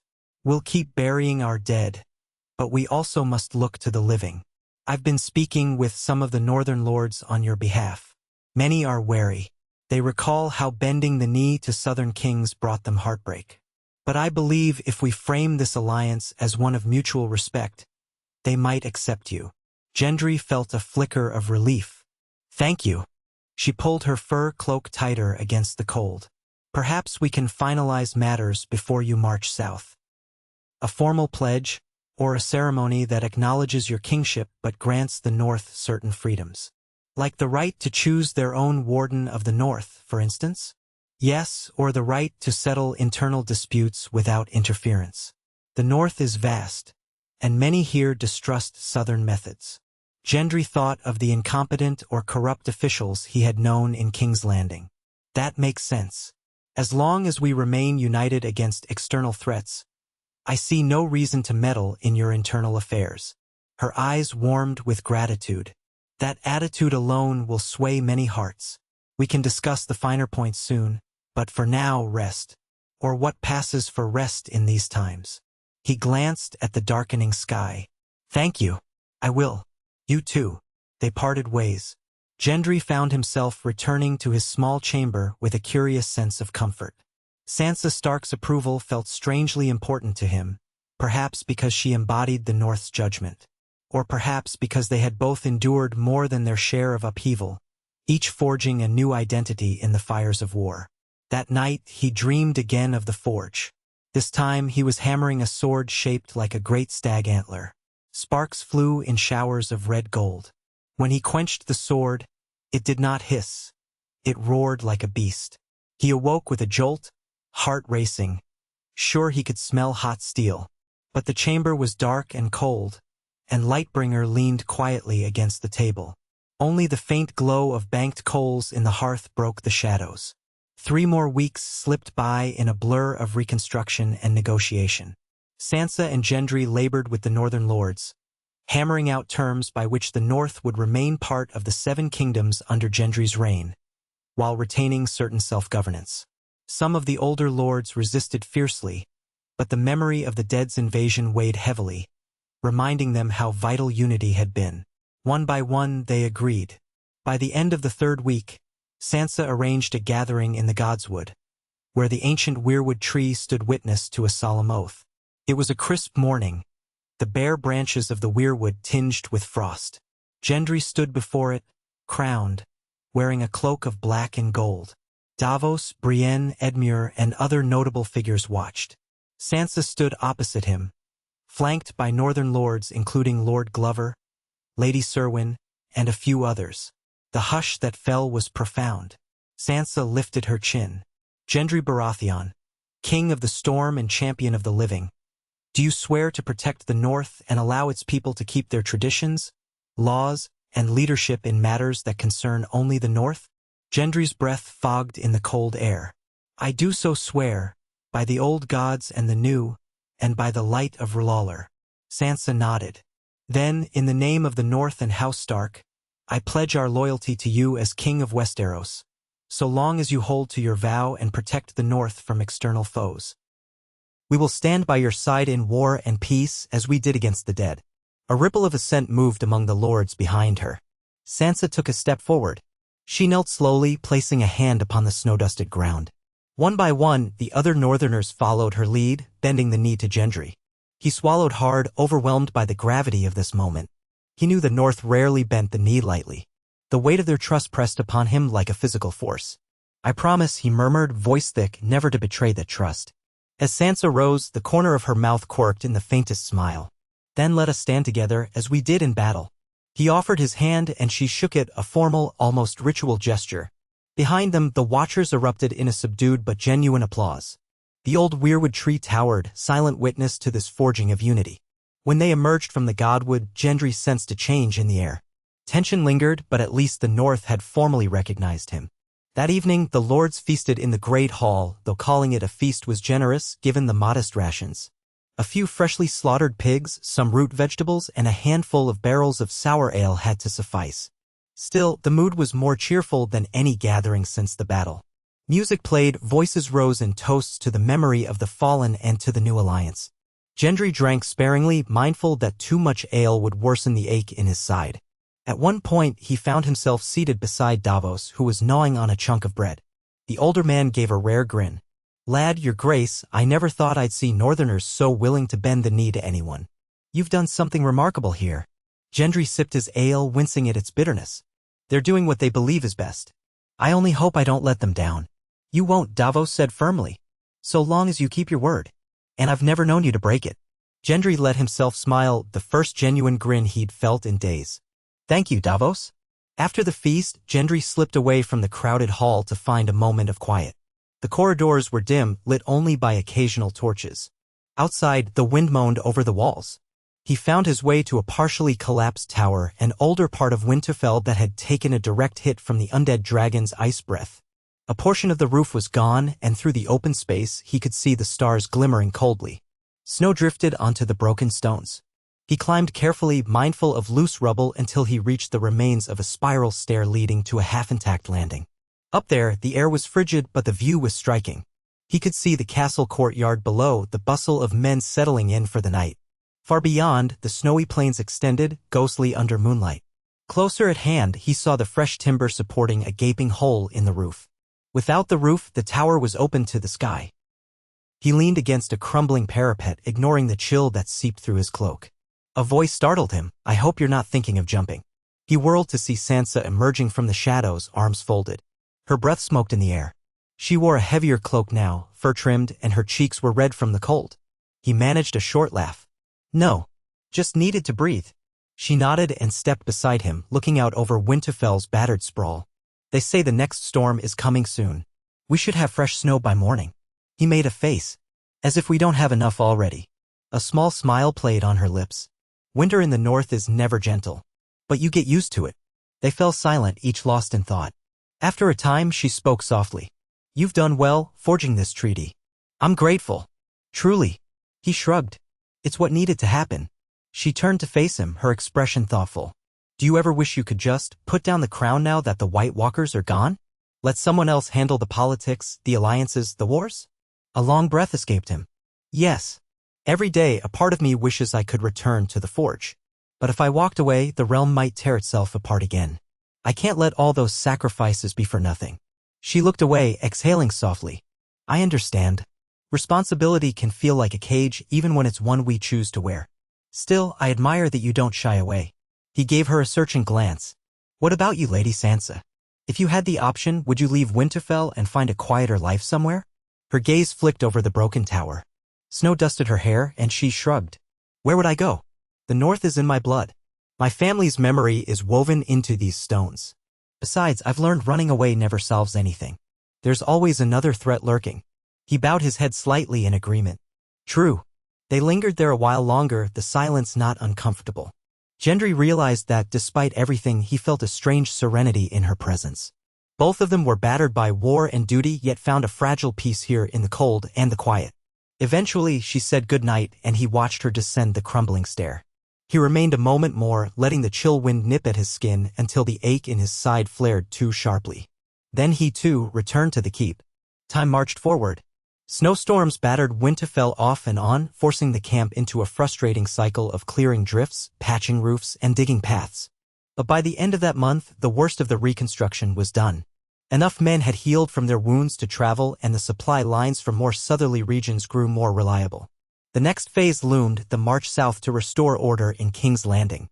Gendry called a final assembly of the main war council in Winterfell's Great Hall.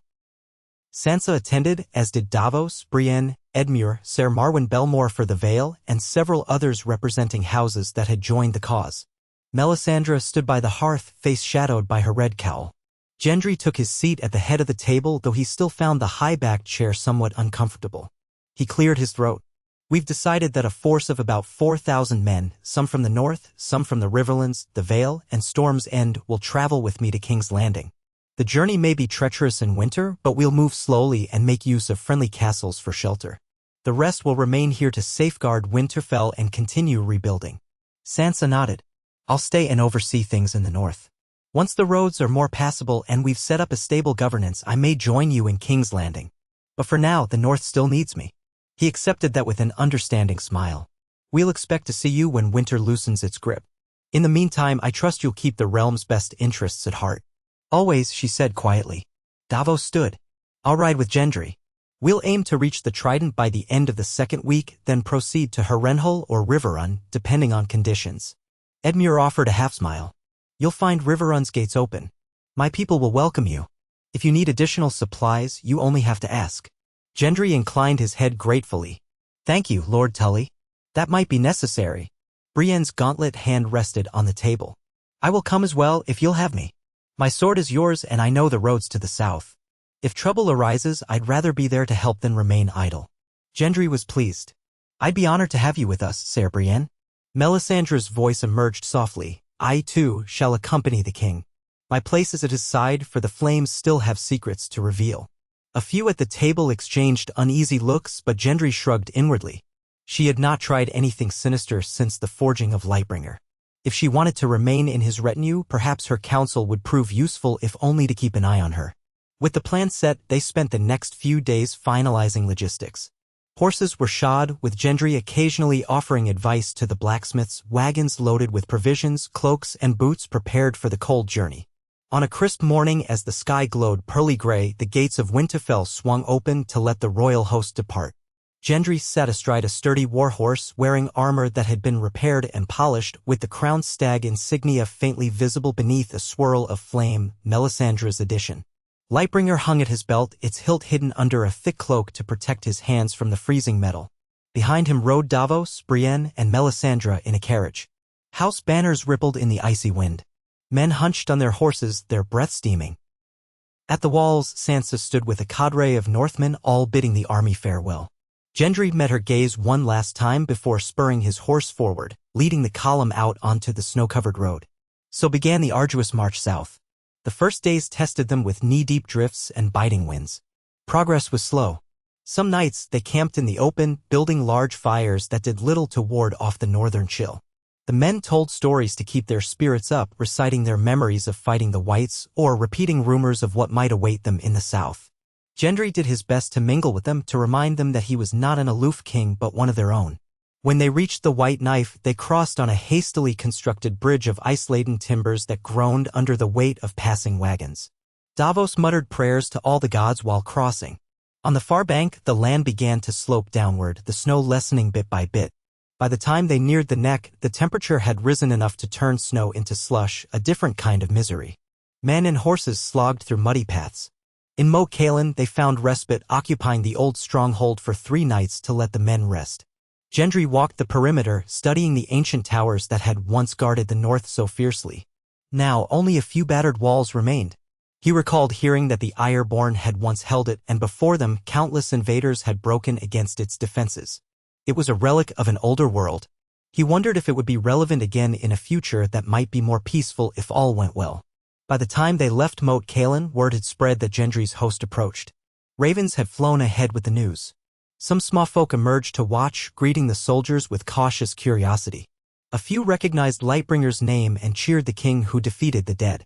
Many offered what provisions they could spare: salted fish, dried fruit, a few turnips.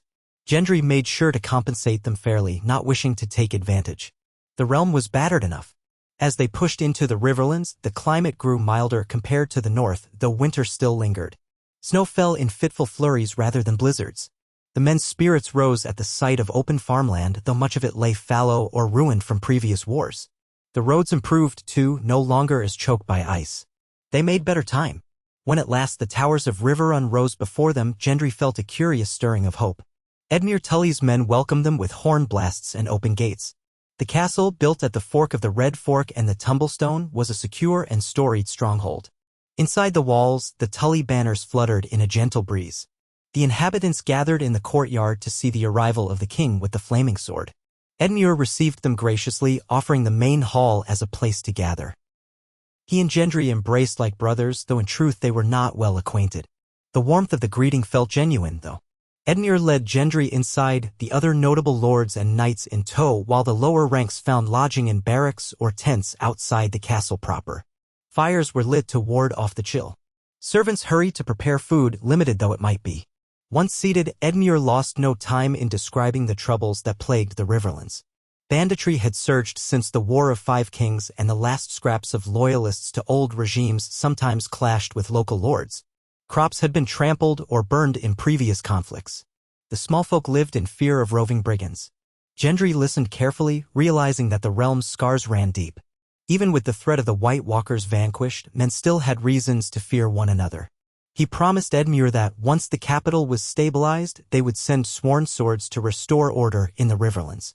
Davos suggested a system of official pardons for former rebels willing to lay down arms, offering them a chance to start anew. It was a measure King Stannis had once considered. Gendry took note, thinking it a prudent way to reduce bloodshed. Brienne mentioned her own experiences traveling the Riverlands in search of Sansa Stark years ago, describing how desperate the region had been even then. The Riverlords who attended the gathering were openly curious about Gendry's lineage. Some had fought for Robert Baratheon in the rebellion, remembering him fondly. They remarked on how Gendry bore a resemblance in the jaw and the broad shoulders. Others were more concerned with immediate relief, tax breaks, protection from raids, stable trade. Gendry realized just how many responsibilities he would assume if he truly took the Iron Throne. He stayed in Riverrun for a full week, partly to rest the troops and partly to demonstrate his calm. It meant to the Riverlands. During that time, he traveled the surrounding area with Edmure, meeting local farmers, listening to their grievances. He discovered that the unspectacular tasks of hearing disputes and addressing grain shortages felt oddly grounding. Here, at last, was something tangible he could fix, or at least attempt to fix. It was much like forging metal. Identify the flaws, apply heat, hammer them out. The results would not be instant, but the process had to begin somewhere. Each night, he returned to a chamber within Riverrun's sturdy walls. Melisandre lingered at the edges of every event, speaking little, but watching him with an intensity that sometimes set him on edge. One evening, she approached him as he walked a gallery overlooking the courtyard, the river glimmering in the moonlight. He tensed, unsure what she wanted. "You handle these mortal concerns with care," she commented. "Such tasks can be tedious. Are you not weary of petitions and trifles?" He frowned. "They're not trifles. People are starving or living in fear. I can't ignore that." Her red lips curved in a faint smile. "A caring king indeed. Lawler chose well, it seems. But do not forget there are greater arcs of fate, events that span beyond daily injustices." He exhaled. "I haven't forgotten, but I won't dismiss everyday suffering as unimportant. What good is a prophecy if we neglect the people it was meant to save?" Melisandre nodded thoughtfully. "The flames show me fragments of the future. Blood and fire, shadows stretching across the land. I sense another trial awaits you, but it is still unclear." He narrowed his eyes. "Another trial? The White Walkers were trial enough. Are you saying there's another threat as dire as the Night King?" She gave a slight shrug. "I cannot say for certain, only that the visions do not show an unbroken peace. Men are men after all. They make wars, and there are powers in this world that do not slumber easily." He felt a chill, not from the night air but from her words. "Then I'll face it when it comes." "Yes," she murmured, stepping back. "You will. And your sword will burn bright, I think, before all is done." She turned and left him to the moonlit silence. He stood there a moment longer, troubled. Eventually, he brushed off the disquiet. Enough. He had to focus on immediate duties, not some vague premonition. At last, the time came to continue south. Edmure insisted on joining them with a small contingent of Riverlanders to show solidarity. Gendry welcomed their presence. The column departed Riverrun with renewed supplies, heading toward the Blackwater. Traveling through the Riverlands, they encountered more pockets of displaced folk who came out to see the rumored flaming stag. Gendry sometimes unsheathed Lightbringer briefly at their request, letting the faint flames dance along its edge. Wide-eyed children would gasp or squeal. Some men knelt, calling him Azor Ahai. Others merely stared in awe. He tried to keep these displays restrained. The sword drained him in ways he couldn't fully explain when he summoned its flame in broad daylight. But the morale it instilled was tangible. People needed symbols, it seemed, to believe in a better tomorrow. If Lightbringer served that purpose, he would wield it with care. Weeks passed. The roads improved the closer they got to the capital. The weather, still cold, was gentler than the northern storms. They passed ruined villages, the aftermath of previous wars. A sense of uneasy anticipation filled the ranks. King's Landing was near, but who ruled there, if anyone, remained in question. The first sign of trouble came at a crumbling crossroads inn. Gendry's scouts found a group of ragged soldiers bearing the Golden Lion of Lannister on their surcoats. 7 men, half-starved and dirty. They claimed they had deserted from a larger force near King's Landing, where they said a self-styled Warden of the Crownlands was attempting to hold the city, awaiting some rumored Lannister heir. The situation sounded chaotic. Davos questioned them thoroughly.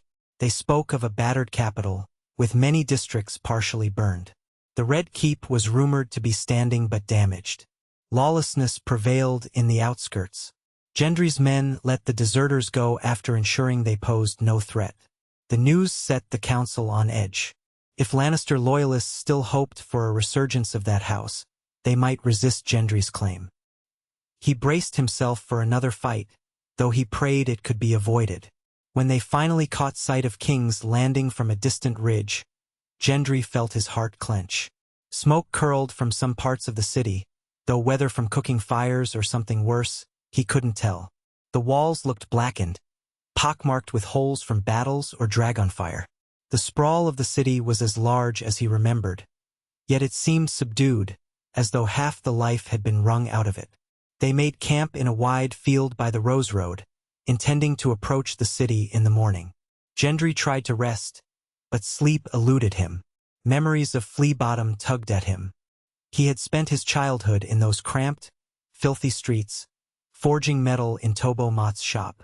Now he returned as a king crowned with an army at his back. The irony was not lost on him.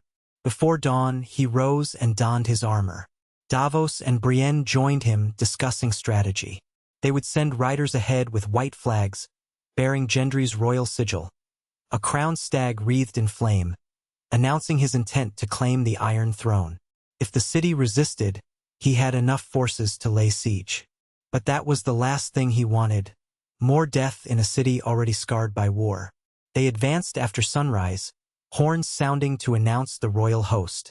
Gendry rode at the forefront, Lightbringer sheathed at his side, the black steel crown on his head. Davos bore a tall banner staff. Brienne and Edmure flanked him. Behind them marched nearly 4,000 men, their armor clinking, horses snorting in the crisp air. The city's walls loomed closer, revealing their battered state. Large sections of the masonry had crumbled, makeshift repairs done with wooden palisades. Guards peered through arrow slits. Gendry spotted a lion banner drooping near the main gate, but it looked tattered, no bright gold left in the fabric. A man appeared on the rampart, lifting a horn to hail them. "Who comes to King's Landing?" his voice rang out. Davos rode a few steps forward. King Gendry Baratheon, crowned at Storm's End and recognized by the North, the Riverlands, and the Vale. He comes to claim the Iron Throne and restore order. A pause, then muffled conversation among the guards. After a moment, the same man shouted, "Our commander will treat with him. Will you swear safe conduct for negotiations?" Gendry raised his voice, "I do, by all the gods. We come in peace if you'll have it." Shortly thereafter, the gates opened a crack. A small group of men emerged, led by a once impressive knight wearing battered Lannister regalia. He looked wary, uncertain. Gendry dismounted to meet him halfway between the walls and his own host. Davos and Brienne followed, hands on their sword hilts should anything go amiss. The knight dipped his head stiffly. "I am Ser Ronnet Brax, sworn to House Lannister. The city has been under a caretaker rule since Queen Cersei's downfall. We heard rumors of a Baratheon heir, but never imagined you'd bring an army." Gendry regarded him calmly. "I am Robert Baratheon's son, and the realm knows me as Azor Ahai Reborn. I led the fight that ended the White Walkers. Now I aim to rebuild the kingdom, starting with King's Landing." Ser Ronnet's gaze flicked to Lightbringer's hilt, then to Gendry's crown. "The city is in chaos, your grace. Food is scarce, crime is rampant. We tried to keep order, but many of my men deserted. Others turned bandit. We have no real leadership, just a skeleton garrison. If you come peacefully, perhaps we can avoid bloodshed." Gendry nodded. "That's what I want. If you open the gates, I promise your men clemency. Those who wish to serve in the new order will be allowed to do so. Those who refuse may depart unharmed, so long as they cause no trouble." The knight's shoulders sagged in relief. "That is generous. Yes, I think the city would welcome such mercy, so long as your men don't loot or harm the citizens." Davos spoke up. "They'll be under strict orders. Any soldier who breaks discipline will face the king's justice." A flicker of hope appeared in Ser Ronnet's eyes. "Then let me see to the gates. This is better news than we dared hope for."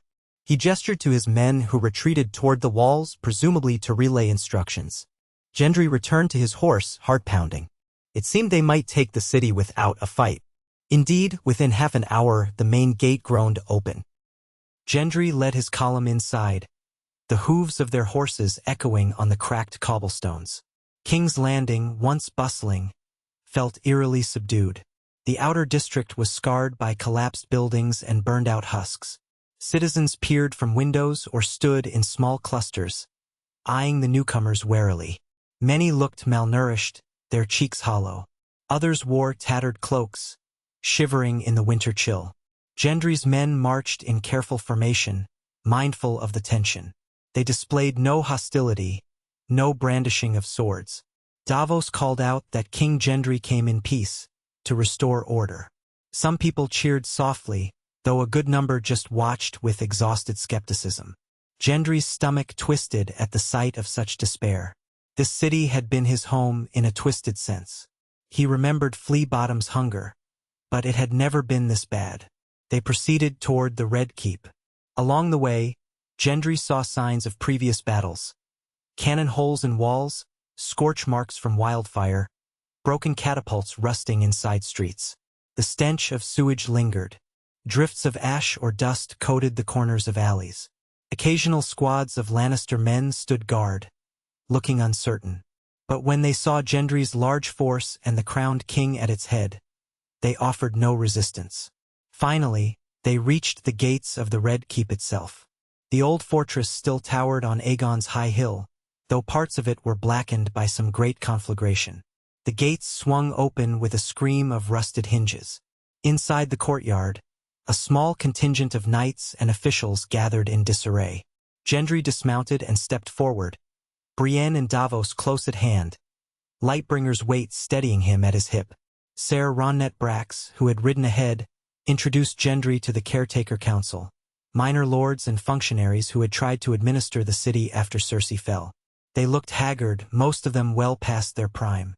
The one who seemed to hold the most influence was a stout man named Lord Trevan Hook, who bowed in a stiff, formal manner to Gendry. "Your Grace," Lord Trevan said, voice shaking slightly, "we welcome you to King's Landing. We have, as you can see, struggled to keep it together." Gendry surveyed the courtyard, noticing a few lumps of rubble, scattered tools, the neglected castle gardens turned to weeds. "I can see that. Thank you for holding what you could. I plan to restore the city's governance and provide food for the people. Will you cooperate?" Lord Trevan's eyes lit with cautious optimism. "We will. We only ask that we not be punished for having once served the Lannisters." Gendry gestured to Davos and Brienne. "I'm not here for revenge. Show me loyalty now, and I'll not hold your past allegiances against you. What matters is how we move forward." A low sigh of relief rippled through them. Gendry noticed a few men glancing around as if expecting an ambush, but there was none. The city had no will left for more bloodshed. They wanted leadership, someone to feed them and protect them. If Gendry could do that, they would bend easily. He nodded to Davos. "Have the men secure the keep's perimeter, but instruct them not to harass the inhabitants. We want to show the people we've come to help, not pillage." Davos saluted. "Right away." Brienne left to organize patrols in the outer wards, ensuring no pockets of armed resistance lurked. Melisandre arrived by carriage, her red robes drawing uncertain stares. She said nothing, simply gliding through the courtyard, taking in the decrepit state of the place. By noon, Gendry stood in the throne room. He had dreaded this moment. The massive doors creaked open, revealing the once magnificent hall. Sunlight filtered through broken windows overhead. The tiled floor bore scorched patterns, and the walls were pitted where chunks of stone had fallen. At the far end, the Iron Throne still rose in twisted glory, though part of its upper spines were bent or melted from some ancient blast of dragon fire. He walked down the length of the hall, each step echoing. Behind him, a few lords and knights followed at a respectful distance. When he reached the throne, he stood still, heart pounding. This monstrous seat of swords had been the ambition of so many kings. It was rumored to cut those not meant to sit on it. He remembered stories of how Robert Baratheon had despised it, calling it an ugly damn thing. Now Gendry, his bastard son, was expected to place himself upon it to rule a broken realm. He removed his cloak, adjusting his battered armor. Then, mustering his courage, he stepped up to the dais. The throne loomed, an assemblage of black blades fused by dragonfire centuries ago. Slowly, he turned and lowered himself onto the seat. He felt the cold metal press against his back. One spike brushed the bandage around his side, making him wince. But it didn't cut him. He exhaled. The watchers in the hall knelt one by one. Ser Ronnet, Lord Trevan, the Caretaker Council, a handful of knights. Davos stood at the front, dipping his head. Even Brienne, freshly returned from her patrol, knelt in stoic respect. Melisandre lingered behind them, her eyes gleaming with a sort of reverent satisfaction. Gendry rested his hands on the twisted arms of the throne, feeling the weight of centuries pressing upon him. He had never truly wanted this. Yet it was his to claim if he would serve the realm. He remembered the faces of the people who had died in the war against the dead, the promises he had made in Winterfell, the oath the North had given him, the faith the Riverlands had placed in him. This was the next step. The city needed a king who understood labor and sacrifice, not another tyrant. In a steady voice he addressed them, "I take this throne not for my own glory but to heal the wounds of war and bring justice to the realm. As king, I pledge to protect and serve the people from the mightiest lord to the poorest child in Flea Bottom. Let us begin a new age of rebuilding where swords can be beaten into plowshares." The hall was silent, but he felt the wave of cautious hope emanating from those present. Slowly Davos began to clap. Others joined, the sound echoing in the vast chamber. Gendry took a measured breath, ignoring the prickle of the iron seat against his back. The crown on his brow felt heavier than ever, but he sat straight. For the first time he was truly king in King's Landing, and the Iron Throne no longer stood empty. As the applause grew, he allowed himself a small, determined smile. The realm's troubles would not end today, but he would face them one by one, hammer in hand, forging a brighter future as best he could. Above him, broken windows admitted a shaft of pale winter sunlight that fell across the melted swords. If he squinted, it almost looked like flame dancing there, a reminder of Lightbringer's forging and the dawn that had driven back the night. He closed his eyes briefly, envisioning fields no longer stained by blood, people smiling instead of fleeing.